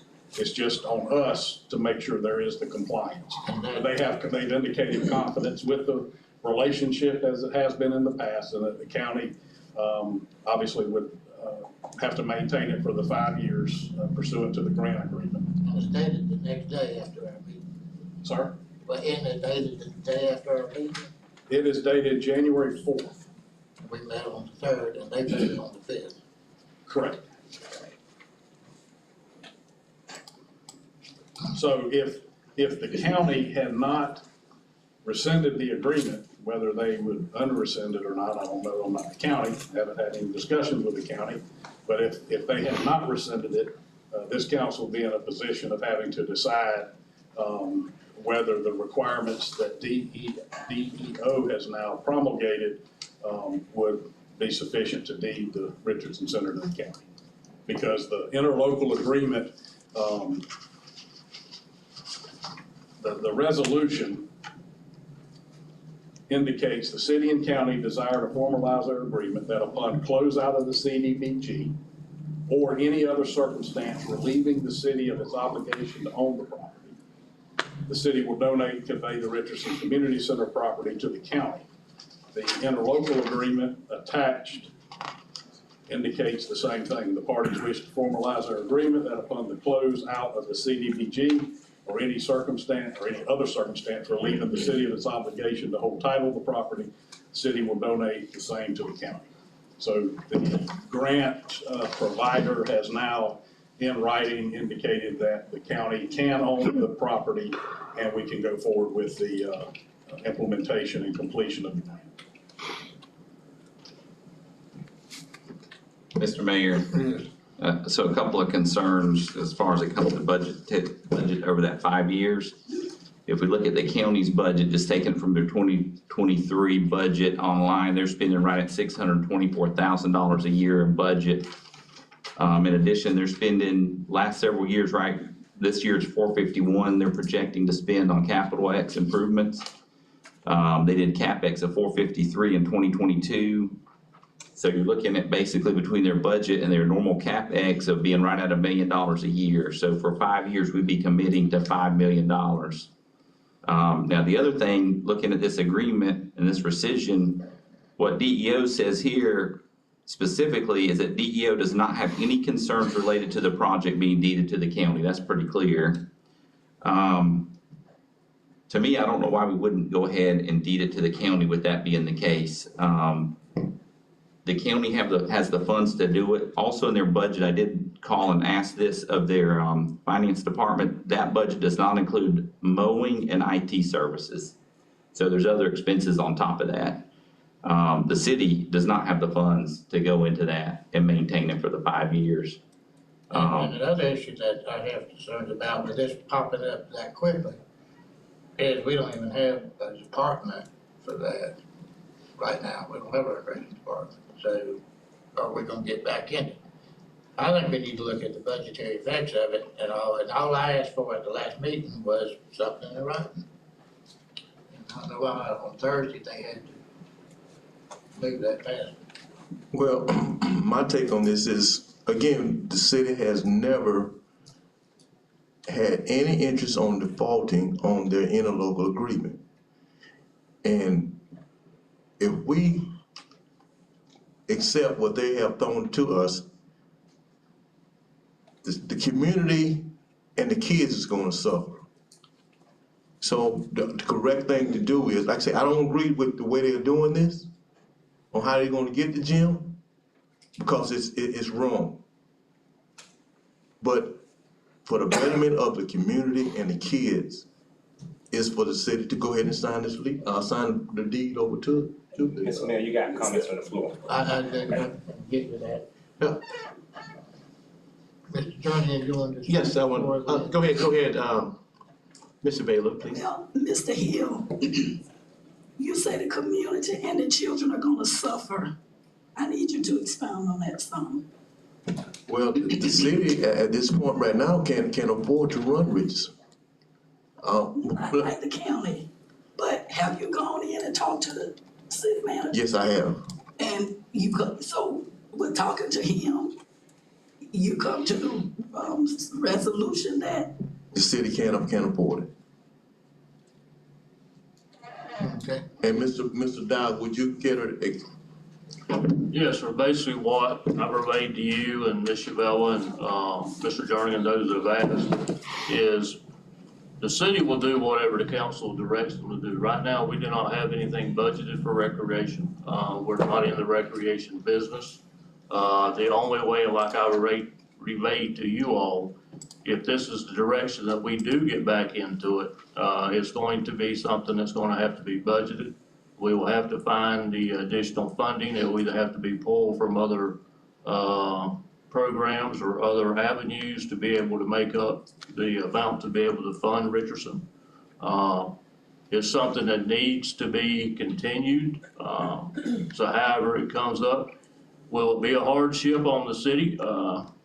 Most all things are. We just have to find the money if that's the direction the council wants to go. It won't be an easy path like I've relayed to you all, but it will be a challenge, especially if you talk about the amount of money they're talking about. The extras that they're talking about, the IT, the mowing and things like that, Those are things that would have to be incorporated into our other departments as well. That we'd have to have our IT department, our public works look at and get on the schedule to see if we need to add additional people to be able to handle those. But at the end of the day, it's gonna be up to the council to decide, you know, the degree of services that you want to have at Richardson, how you see it going forward in the future, if it's still gonna have a board, the activities that you want to still have there. All of these things will have to be taken into account based on the amount of money that the city will be able to pull from other avenues to be able to fund it. That's always been my only concern with it is finding the funds to do it, if we're allowed, if that's the direction the council wishes to go. Okay, Mr. Warren? Yeah. Go ahead, Mr. Jones. A couple of things, Mayor, that I ponder with about the interlocal agreement / lease. The lease is to 2028, if I'm not mistaken. You know, you guys signed a interlocal agreement last year, I think it was February, March, somewhere over there, to give the county the building.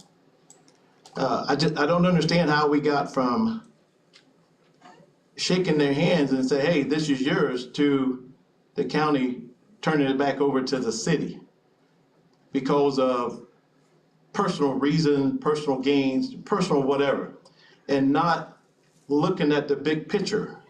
Well, we got North Star out there, we got the kids that go out there. And when I talked to the city manager, just like he said we're not in the recreation business. And if we're not in the recreation business, how can we sustain Richardson Community Center? We don't have the funds to do it. I just don't understand that. If somebody can come up with a way, come up with a master plan to get people to get this gym, I'll be more than happy to accept it back if they don't want it. But until then,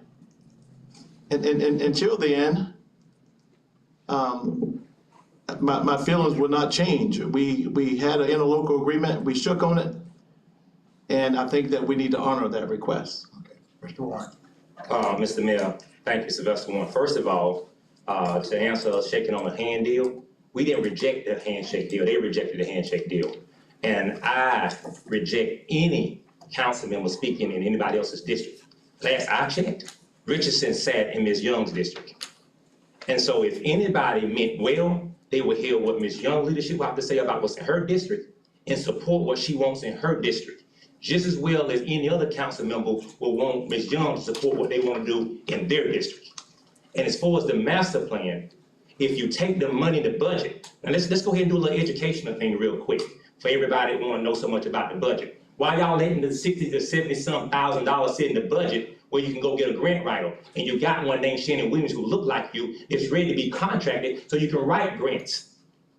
Plenty of grants to be written for the Richardson Community Center that we can fund. Let's also talk about the grant money that's already out there, the $500,000 that Shannon Williams is already working on, so that we can have that money in place. So there's still $500,000 still sitting on the table, not counting the $2 million grant that we're all gonna get from DEO. So now you're $2.5 million ahead of the deal, plus the grants that she can write.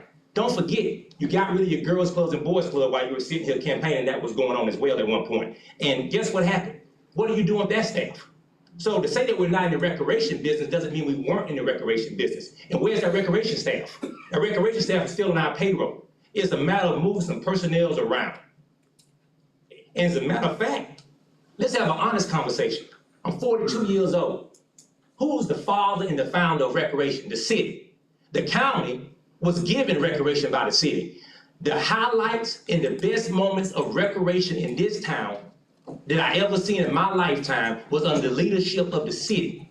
That's when you had dances. That's when you had youth organized activity. Since the county has had it, you want to talk about the investment they put in the center as far as the structure, fine. But you cannot point to any improvement in organized recreation for inner city youth since they've been there. But the city, when they were there, when Wayne Jernigan was there, and when it was ran by the city, this community had an opportunity, a chance. And this Richardson Community Center will rest better back in the hands of the city. I don't care what nobody say. That's why they reneged on it. We shook their hand. They were so bullied, so bigoted, that they didn't even want to wait on the letter. They went to their meeting, said, you need to retire, you need to resign, talked all type of noise about us. They couldn't hold on. They reneged. We didn't renege. They gave it back. That paper said they want to give it back. Another said that we want to give it back. So we're taking them back. If a tenant don't want to stay in one of my rental properties, guess what I do? I tell them goodbye and I find me a new tenant. They already said they don't want to be there. See you later. We're the new tenants. That's how it should be, and we should respect what Ms. Young on this district. We hired Paul Dial to do the hard work, not the easy work. Let him earn his $150. Okay, Mr. Bowden.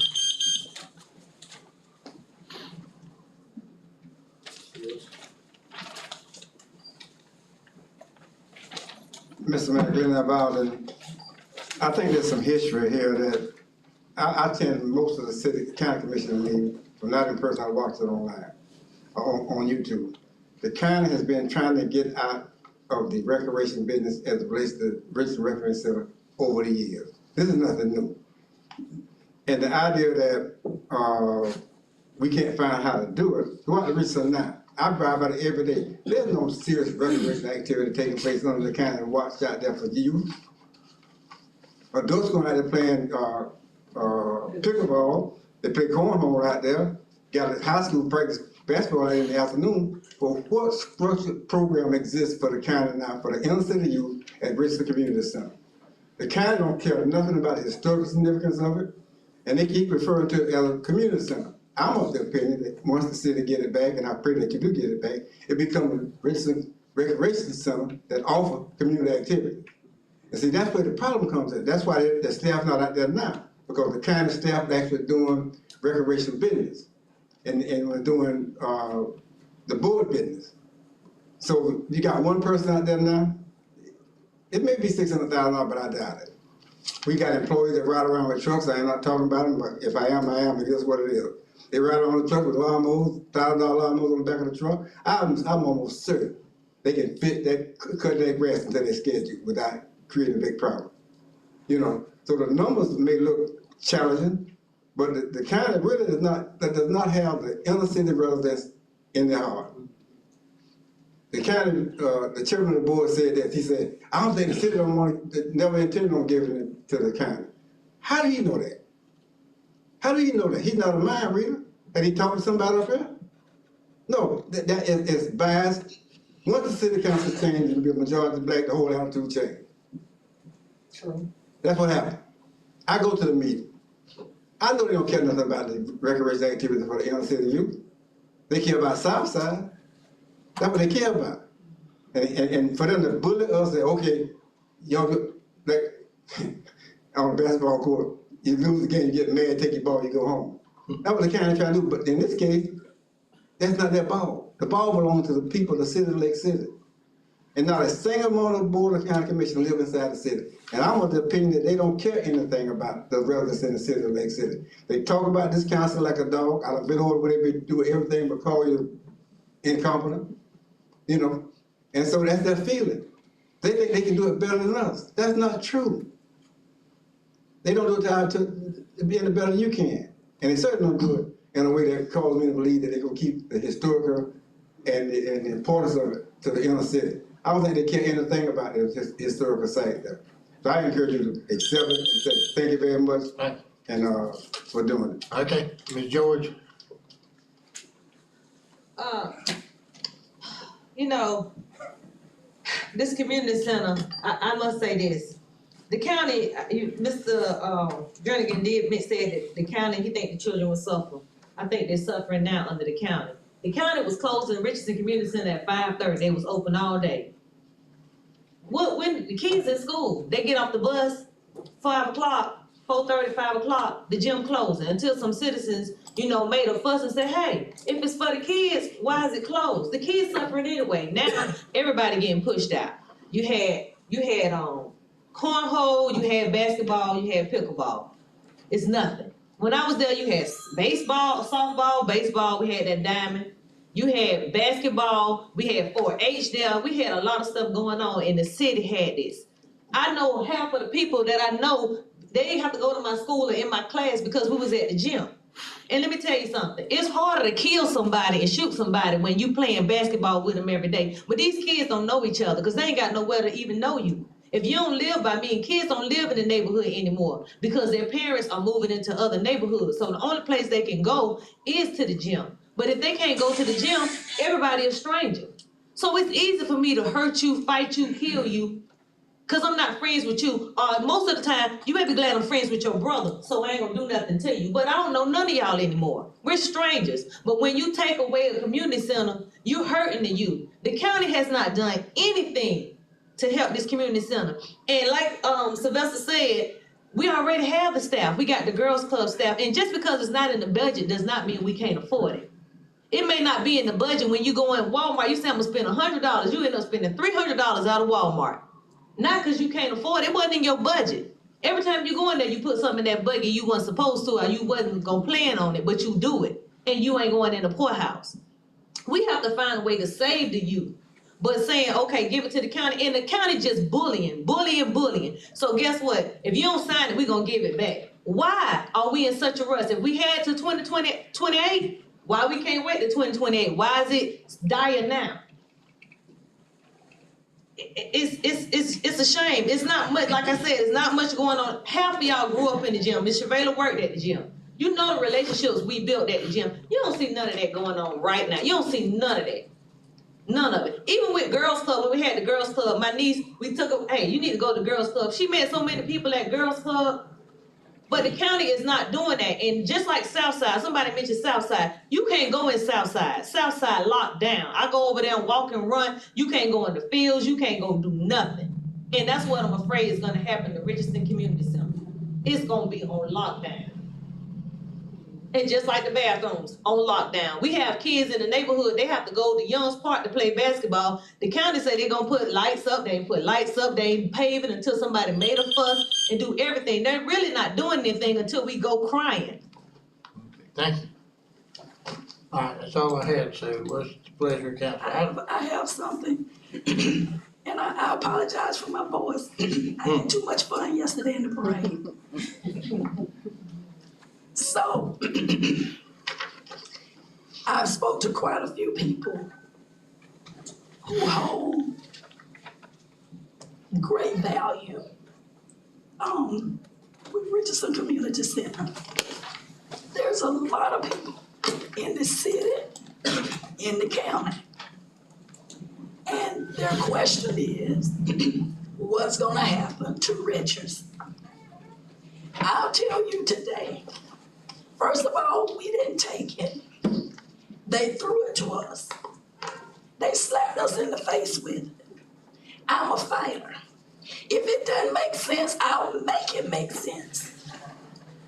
And we are not in the position to say we can't do it. Yeah, if we're lazy, if we don't want to sit and plan it out, you haven't thought it through. You're just looking at the narrow vision and saying, we can't do it. Stop saying what we can't do. We can. The county, of course, they have more money than we have, but they don't hold the best interest of our community.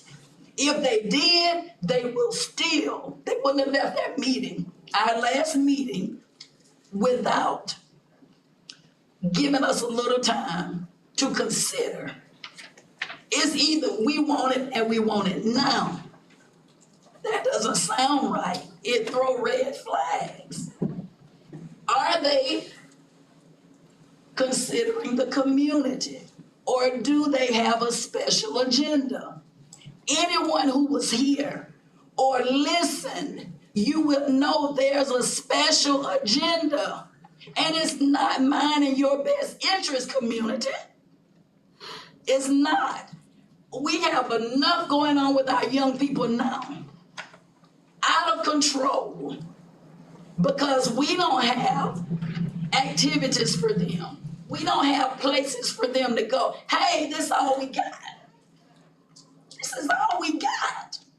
And if we don't fight for it, guess what? It will go away.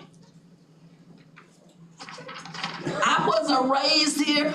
I wasn't born and raised here. I've been here for 32 years. And it seems I have more invested memories and all of this. I had one aunt who went to high school at Richardson. Community, when you all walk in there, when you walk in Richardson, this is where your parents and grandparents went to school.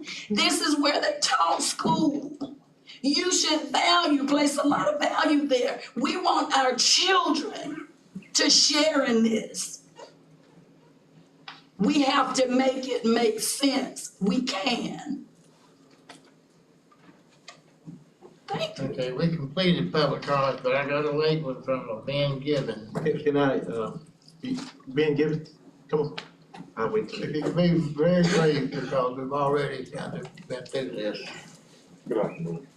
My name is Ben Gibbons. Could you take your mask off, please, so we can, thank you. My name is Ben Gibbons. I'm a local citizen. I just want to comment on the Richardson agenda. Recreation, I've been in recreation for 30-something years, and I dealt with all race, and I dealt with kids.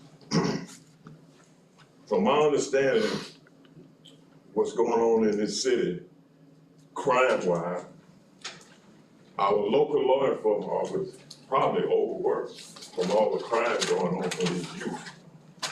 And if we don't do something, or y'all can come together on agreement for recreation to help the youth, I don't know what do y'all do? You know, we need to do a better job to help these children some kind of way. Because our law enforcement, man, they overwork. All the shooting, or other crime. So I wish y'all could set aside the politics and do the right thing for the community and involve the recreation. That's all I gotta say. Thank you. Mr. Jernigan? Yes, sir. Mr. Baylor, I understand that is definitely in district that you represent. And I'm willing to support you, and I'm even willing to go out there and volunteer. You understand what I mean? Volunteer my time and my services to make sure that it work out for those kids. Of course, you struck a nerve when you say your mom and your grandpa, or whoever people you name. Of course, this is my mom here, and she attended that school as well. And she was so smart, she went from 1st to 3rd grade. So I know about Richardson Community Center, and I do not want to let that center go. So to your advantage and my advantage, if you vote to accept it, I'm gonna go along with that because I'm in. My brother, Wayne, they call him Chick, he's back there standing back there in the back there. I don't know what he's standing up there for. He's making sure what I'm saying and what I'm doing. He ran that recreation center for a number of years, and he did a pretty good job out there. That's my words. He did a pretty good job back there. So I'm willing to go out and help support the recreation center for the city of Lake City. I just want to let you know that, okay? And anybody else that want to know. Mr. Mayor? Yes. So it comes down to budgetary expense. So we hear comments that certain council members can't make comments about what happens in another district. That's not true. So we're all invested in the entire city, every one of us. That's true. So if you want to hurt the kids that go out there, then take that $1 million budget that's getting spent now with the CapEx expense. I mean, we're hearing the county doesn't care, but they're spending $450,000 a year in different things. This year they were spending $280,000 outdoor lights. It's in their past budget. $171,000 for a generator to allow it to be used as a shelter, which we need in the city. In addition to the $624,000, as far as budgeting, I mean, I didn't take the CPA exam, could have sat for it. So I know a little bit about accounting, not to toot my own horn, but some people are misinformed about things. So to me, someone who actually went to Richardson many days and played on that diamond and played on those courts, even the crappy ones outside, and was there on the ground as the police made drug busts sometimes and played football. We played football right there in the outfield, y'all know. So if we want to protect Richardson, the right thing to do is to deed it to the county. No, it's not. If we want to protect it, Mr. Mayor, no comments from the outside, please. No, please. Shut it down. You've done very good, so let's hold it down or we'll just excuse people. Yeah, thank you. So if we want to do the right thing for the community long-term, it's not to take on $5 million that could even put our grant at risk. Because if we can't operate this thing long-term, we need to back out of the grant. Because why would we tie the grant up with a deal saying we have to maintain it 5 years? What if we can't maintain it 5 years? Talk about protecting jobs and keeping people. We could lay people off and make that work, or we could reassign people. We talk about the people from Girls Club. As far as I know, only one of them still works here that I'm aware of. All the girls that sat with the kids, because I know my kids went there, they don't work here. Terry Phillips is the only one I'm aware of. There may have been some others reassigned to other positions, but they went to positions that were open within. So I would make a motion that we would deed Richardson to the county now that we know DEO has completed it. And I would say that we should do that immediately. Was there a second?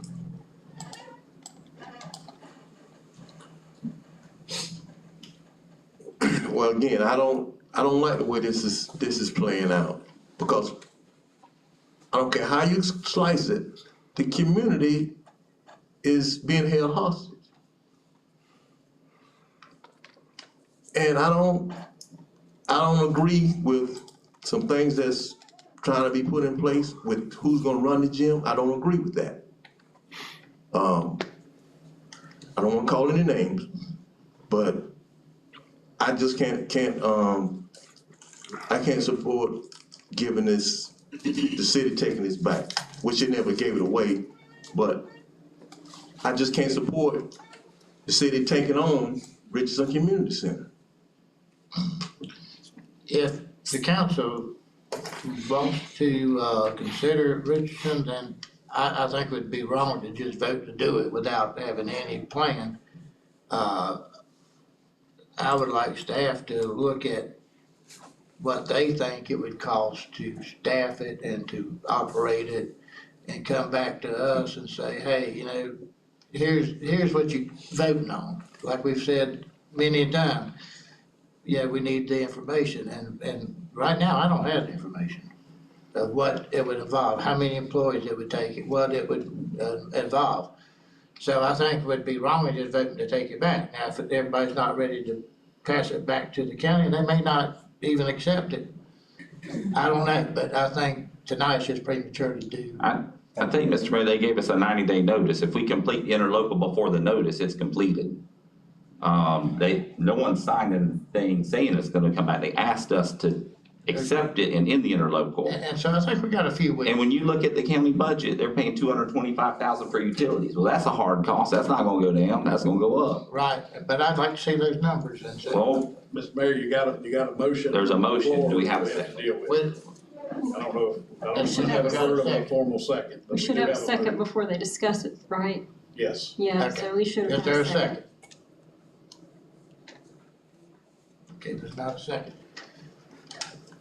So my recommendation would be to take no permanent action tonight, look into the real numbers and come back and make a decision. And I don't think we can even do it in 2 weeks, but as Mr. Sampson said, there is a clock limit. But I don't wanna tell the staff they gotta come back with these numbers in 2 weeks. And I like that, Mayor, because if you listen to my comment, I said, have you even considered a plan? I have been going in Mr. Dow's office because I'm very concerned, and I want to know, how would this work for us? I'm not just stepping out there. But we looking at a fancy recreation center. Oh, you want all the LED lights. A beautiful recreation center. But what good is beauty if our children are not treated the way they're supposed to be treated there? So what, it looks good. And I'm not saying that I don't wanna do this before Richardson, but I wanna make sure we can afford to do this. That's why I'm saying, let's don't. I make a motion that we pass this tonight and that we, hopefully, all of us go in, sit down and talk with the city manager and look at, offer suggestions, look at a plan, and then come back and vote. Okay, is there a second to that? Mr. Mayor, I'm not sure that I understand. what is this motion? Is this to approve taking it back? That's what the motion is. I think the motion, as I understand it, is to table the item for tonight. Is that, Okay, with all that said and done, is that the motion? I make a motion to table okay. the item tonight. Second. Okay, motion and a second. Any other comments? Ms. Sykes, will you call the roll? It's a motion to table. Do we have to put a time frame on the motion to table? No, ma'am. No? Okay. Ms. Young? And hold on for a minute. And one more thing I wanna say, Ms. Young, that I don't appreciate the way that the county is doing this. Because if I could do it myself, you're not gonna slap me in the face and demand that we take this, don't give me an ultimatum. Either you take it back or else. And that's what they're doing. They did. Yeah, that's what I'm saying. That's what they're doing. I don't appreciate it. Because they don't believe we can do it. We Mr. can Mayor. do it. Okay. Mr. Mayor, so I have a comment on that too. So the county was informed by community activists that we were gonna take it back. That's where this came from. And you can talk to Joe Foreman, he was a part of that conversation. So the county was told in a meeting that someone controlled this board and that this board was gonna take it back. That's where this all stemmed from. This didn't stem from them just one day waking up saying this was gonna happen. They've been told not only that, but that every agreement would be, that mayor and abstention that we have that's taken over supposedly is gonna control this. Mr. Mayor, we're getting Yeah, he's further. doing hearsay, elected officials. Hey, Mr. Mayor, can you shut down the Okay, everybody be quiet and no personal attacks up here or there. I don't believe in activists, I feel like Me you're too, talking I about. think you talking about me. Okay. Mr. Mayor, shut it down. Please, stop. Or I'm gonna ask law enforcement to enforce it. I'm gonna ask that this vote take place now and let's move on. Mr. Sykes, will you call the roll? Ms. Young? Yes. Mr. Hill? Yes. Mr. Sampson? No. Mr. Jernigan? Yes. Mayor Witt? Yes. Okay, we're gonna move on to item 10. Photo session.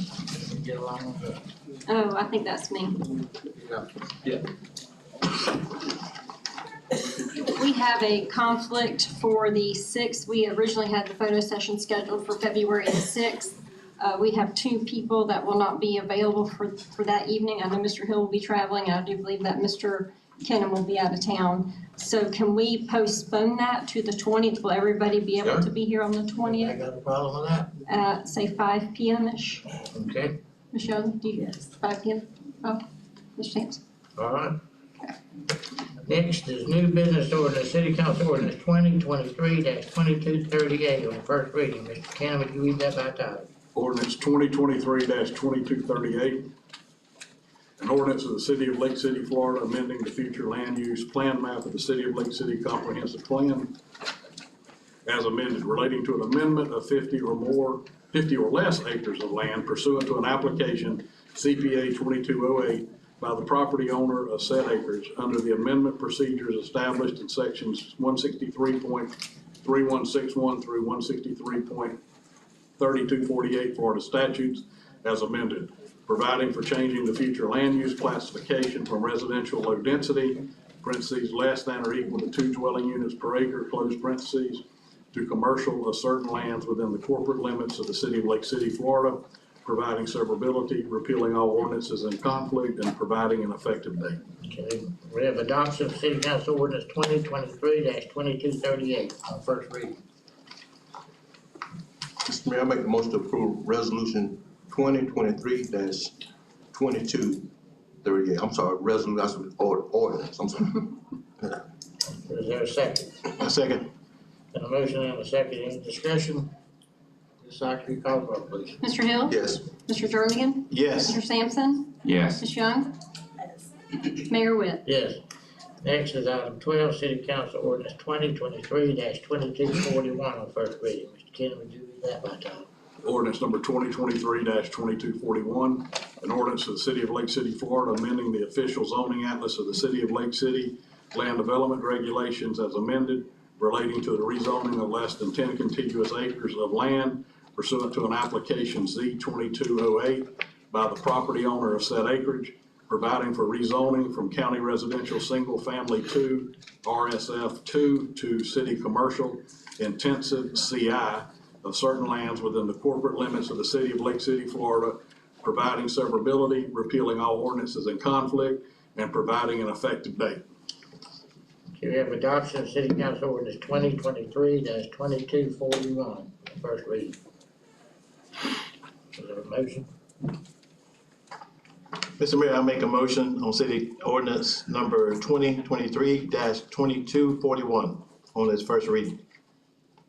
Second. Motion and a second. Any discussion? Ms. Sykes, will you call the roll, please? Mr. Jernigan? Yes. Mr. Hill? Yes. Mr. Sampson? Yes. Ms. Young? Mayor Witt? Yes. Next, we have resolution, City Council Resolution 2023-004. Mr. Kenny, would you read that by title? City Council Resolution number 2023-004, a resolution of the City Council of the City of Lake City, Florida, authorizing the execution of a change order to the contract between the city and Anderson Columbia, Inc. related to the upgrade to airfield lighting at the Lake City Gateway Airport, extending the project completion date an additional 90 days. Okay, is there a motion on City Council Resolution 2023-004? Mr. Mayor, I make the motion to approve resolution 2023-004. I second. Got a motion and a second, any discussion? Ms. Sykes, will you call the roll, please?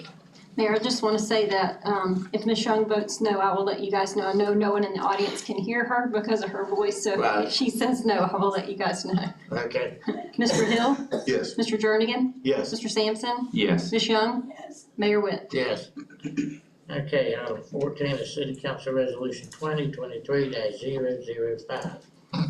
A resolution, City Council Resolution number 2023-005, a resolution of the City Council of the City of Lake City, Florida, authorizing the city to enter into a grant agreement with the State of Florida Department of Transportation for the award of up to $45,000 from the Department of Transportation for the purchase and installation of a ground power unit, GPU, at the Lake City Gateway Airport.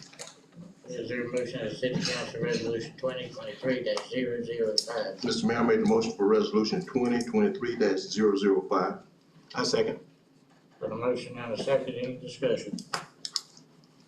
Ms. Sykes, will you call the roll, please? Mr. Hill? Yes. Mr. Jernigan? Yes. Mr. Sampson? Yes. Ms. Young? Mayor Witt? Yes. Okay, next is Department of Administration, discussion possible action approve revision to general description, minimum qualification, sections of Assistant City Manager, Mr. Collins.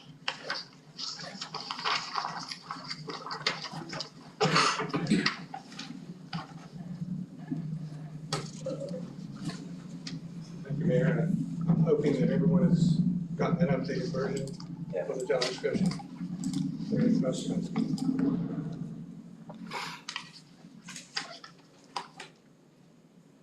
Yeah, I got one question for you. So you and the city manager, personnel and the city manager, they got together and made the necessary changes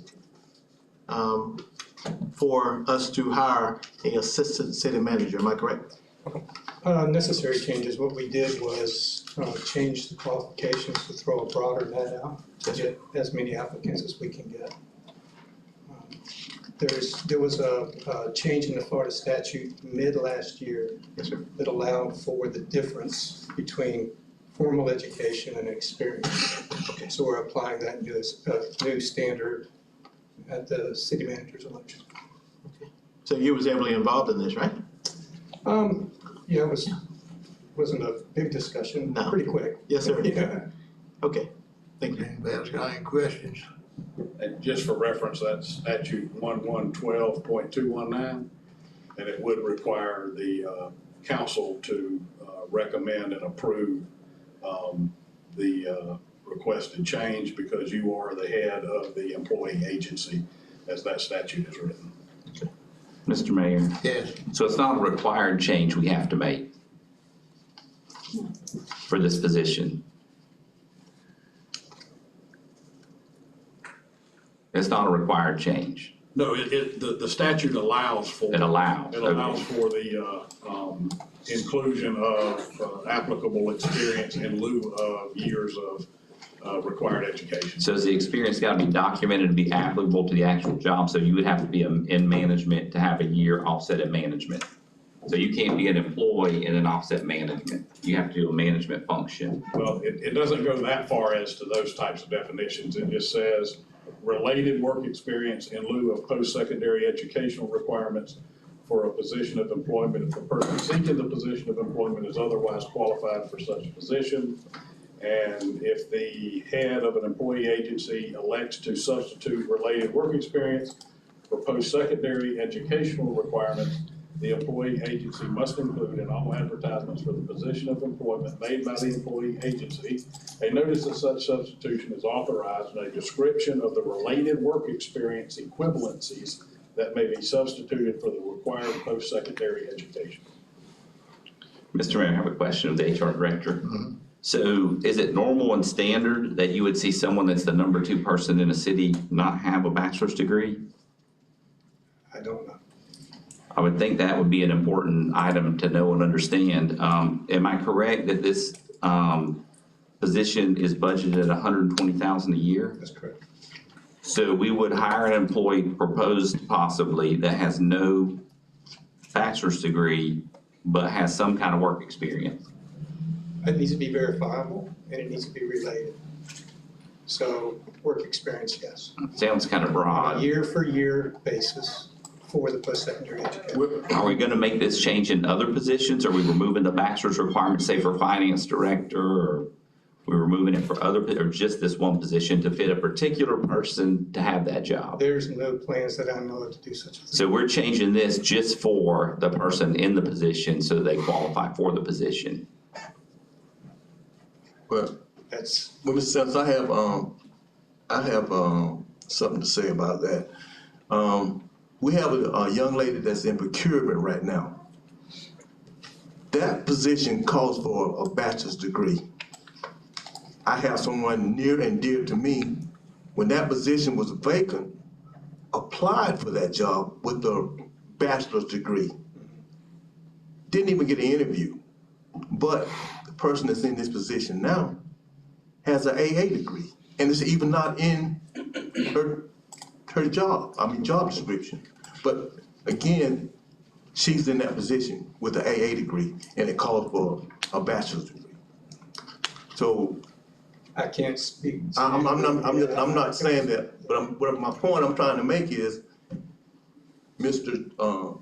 Johnson there, D, he's our assistant. He might not have the credentials to be in that position, but the lady that he was working for is in her position, and she was his supervisor with the AA degree. But now he's in this position there, there's a problem. He's an interim assistant manager, so he's supporting Mr. Dow in his daily. Yeah, but I guess I'm not explaining myself correctly. My point is, that position that, whatever her name is, she's in now, calls for a bachelor's degree.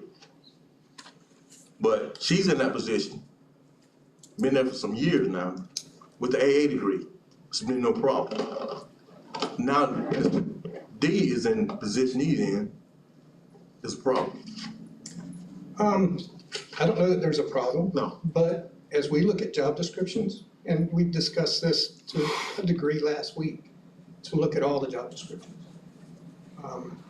That is probably going to be addressed as well, to look at that job description and see if it fits the role. Not to make sure that it fits the person in the role, but make sure that the role is needed, that the assignments, the responsibilities of the role are accurate, and the level of education or experience are needed for the role, and that we can document that. There's a lot that needs to be done. This is the first one. I say it's the first one. There'll probably be several. think there was discussion about looking at all the directors' job descriptions. Mr. Mayor. Yes. So there's gonna be an open application process? Yes. Okay, we'll see. I'll be interested to see how this works. I'm not for reducing minimum qualifications for an executive management position. It doesn't make sense. There's plenty of candidates that would have the qualifications. Sure. And to your point, as you know, there's a public information request. You can request all the resumes, the responses to questions, the scores. It'll all be, I mean, it's all public information, so. When you can control the process by controlling who's on the committee that reviews the resumes. The hiring manager decides who is going to be on the committee, if there is a committee. Sometimes there's only the hiring manager because, as the name implies, right? It may just be the hiring manager making a decision on who he or she wants to bring in. But yeah. Mr. Mayor, may I speak as well? We have a city manager, Mr. Dowles. If Mr. Dowles wanted a particular person, he's just like any other city manager that we bring in from Chicago and everywhere else these city managers come from. If he wants a particular person, I think we should honor his request. That's just me. You know, you don't want to work with a guy from somewhere else that may not see eye to eye. So why do that?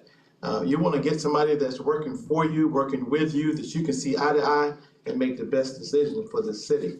And I think Mr. Dow, whatever he's taken out or added to the description for the job, I think we should respect his decision. That's just me. Mr. Mayor, so I'd like to comment. So I think we should follow the ordinance and the law. That's exactly So if the law says we need to do certain things, I don't know why you bend the rules to circumvent that. So that's just my opinion. Okay, anybody have anything else for Mr. Collins? If not, I have public comments. Ms. George? Thank you. We see it every day. We call them shade tree mechanics. You have people who learn from their daddy, their grandfather, they can put your carburetor, your engine in, don't go to not one school to learn that trade. You got people that braid hair. If they got skills and talents, they can braid it. Nobody can't teach them how to do stuff. We always put a lot of emphasis on education, but it's a lot of people that can do stuff that don't have to be formally educated. You can get somebody formally educated, they barely pass them classes, but you want them to be the one that work on you or fix your teeth. You don't want a dentist with a C average, but he got the license to be a dentist. You know, you're not looking at their transcripts or what have you. But like I said, you can't always go off of education. Education does not mean you are the best fit for this job. You the best fit for the environment. You have somebody, people, when you come in, you have to fill them out. Make sure you good for this work environment. You may not fit, like Mr. Jernigan was saying, you may not gel with the work environment. Now you created a hostile work environment, but you're highly educated. But you created a hostile work environment. We have to stop looking at other stuff. Like, everybody's sometimes good on paper, but are they a good fit for the job? And like I said before, you could be a mechanic. Your daddy could have taught you how to turn a wrench. You probably could know how to be the best mechanic. It reminds me of my cousin, Vinny. Anybody seen that movie? When the girl got on there testified, my daddy was a mechanic, my granddaddy was a mechanic. And she was able to tell just like the experts, but she didn't have to go to school to learn how to do this. Sometimes hands-on experience, it teaches you more than a book will. Mr. Warren?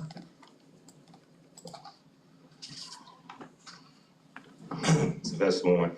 Mr. Mayor, one thing that I've noticed when it comes to the best interest of the city, there always seems to be a no from a particular Mr. Mayor, point of order, shut it down. Shut it down, Mr. Mayor. No. Mayor, Just address the issues. I'm telling you, council, audience, we're not gonna call names. Mr. Mayor, point of order on you there. I'm not getting pointed out for getting yelled at and being called names and continuing to be threatened from the podium. So I'm telling you to control the meeting like last meeting. We're not gonna have that again. Everybody stop. Mr. Mayor, I have called nobody names, sir. Okay, You don't dang sure did, it's on the video, Mr. Mayor, So, yeah, it's the video. Mr. Mayor, You got my email, you better read it. Okay, everybody, look, we're gonna stop right now. And anybody that is getting personal, we keep talking about it from here all the way across and everybody's wanting to bend the rules. Just address the issue, please. Mr. Mayor, can I reclaim my time? Mr. Mayor, point of order, you said 3 minutes. It's 3 minutes and let's go. Let's get this meeting over with. Good Lord. Yeah, start the time over and then I want you to address the issue. We're gonna vote and do something. Yeah.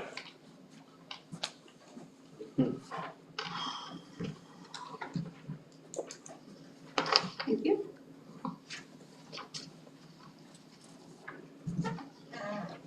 Mr. Mayor, I'm sorry, but I'm gonna have to ask for a restroom break. Okay, we'll take a break. Reset.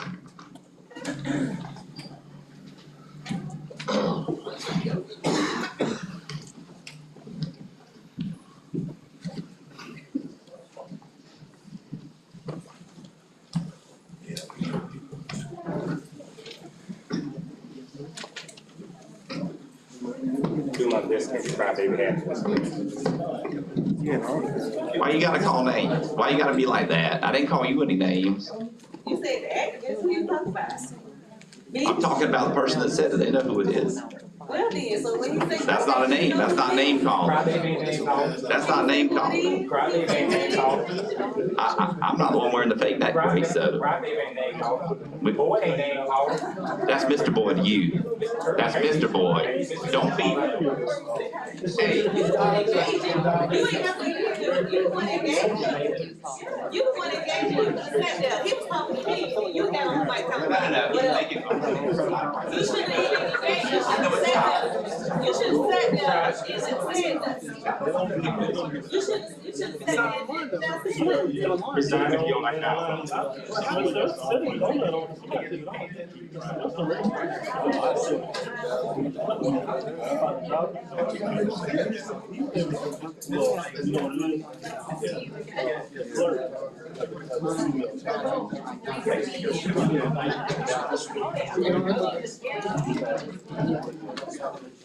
I was supposed to.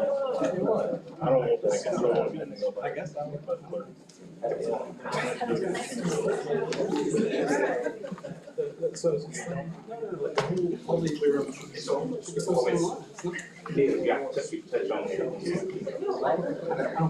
Oh, yeah.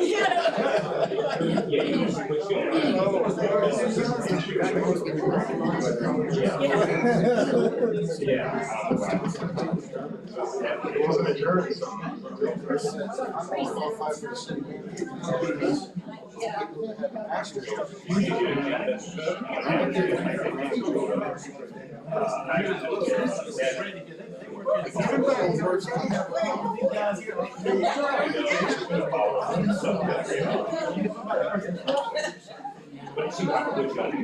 That's what I do.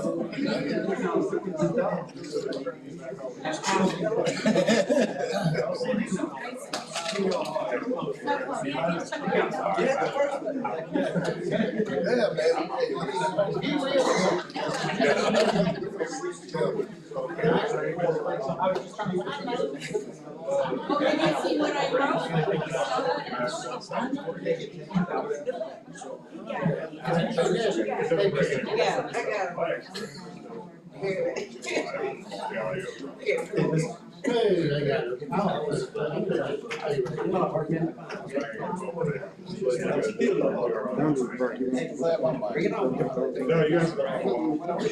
That mic is also that mic, unless you guys are talking. Yes. I have nothing over there. I thought the water was gone before the meeting started. Yeah, the water was gone too, I'm empty too. I took a bathroom break earlier and I'm riding out the rest of the meeting. Yeah, I'm stopping at, what are they called? The new place. I can't think of the name of it, by Publix. Yes, I'm going there after this, because I got dinner at home, but I don't think I'm gonna make it. That's how it's looking for me right now. It might be the Frankie's. Frankie's, oh yeah, it's a bar, so they'll be open. Good point. It's got the whole bar on. Good point.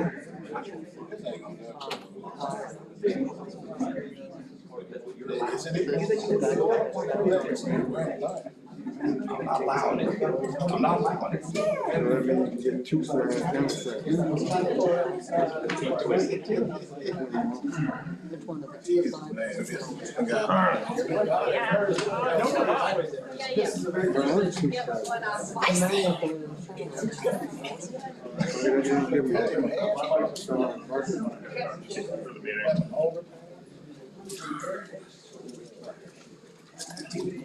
Hey, Davion.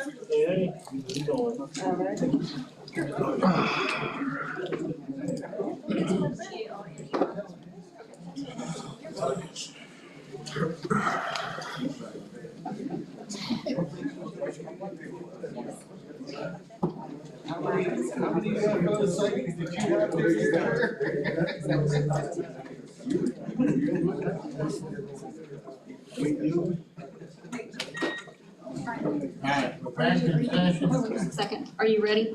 Yes. Ready? Yes, he's ready. Okay, Mr. Warren, address it? Yes, sir. Mr. Mayor, first I want to say I apologize if I violated any decorum policy. I apologize to you, Mr. Mayor, and I apologize to the council and those that sit in the audience. It's never my intentions to violate the decorum policy. Sometimes I get extremely passionate about issues, and I apologize. Mr. Mayor, what I have given each of you is an independent review done by a young lady named Catherine Leak. She has been in human resource for over 20 years. It is a supplementary independent evaluation that I did. We have an HR director who we hired, who we vetted, we trust. We've hired a city manager who we trust. But I'm the type of person who always want to look and take a step deeper to make sure that we're doing things right outside of our agency. And so here is, by chance, had no idea what the human resource guy was gonna come up here and say. And he said exactly what this young lady said in his comments, that if you read the last sentence, hiring managers have the flexibility to select an equivalent option if it makes sense for the business, or in this case, the city. Accepting equivalent experience will likely increase the size of the application pool. That's exactly what he said that he wanted to do by doing so. Reducing the minimum qualification doesn't mean that you get a less qualified candidate. It means that you have an opportunity to get more candidates, and that committee or that hiring manager get a chance to pick from that pool who he or that committee see who best suits the needs for this city. And that's what makes this more unique and more acceptable. As a matter of fact, in talking to this young lady, she kind of laughed at us and wanted to know where we were located. I said Lake City, and she kind of wanted to know what year we were still living in, because what this is asking to be done is already been done 5, 6, 7 years elsewhere. So may I ask that you not only support our HR director, not only will we support him, but support the city manager who are asking for this request, and we also support this supporting document from someone who has 20 years of HR experience that sees it the same way that he does, and also the statute that says that this can be done. Thank you. Okay, the last one is Mr. Levker.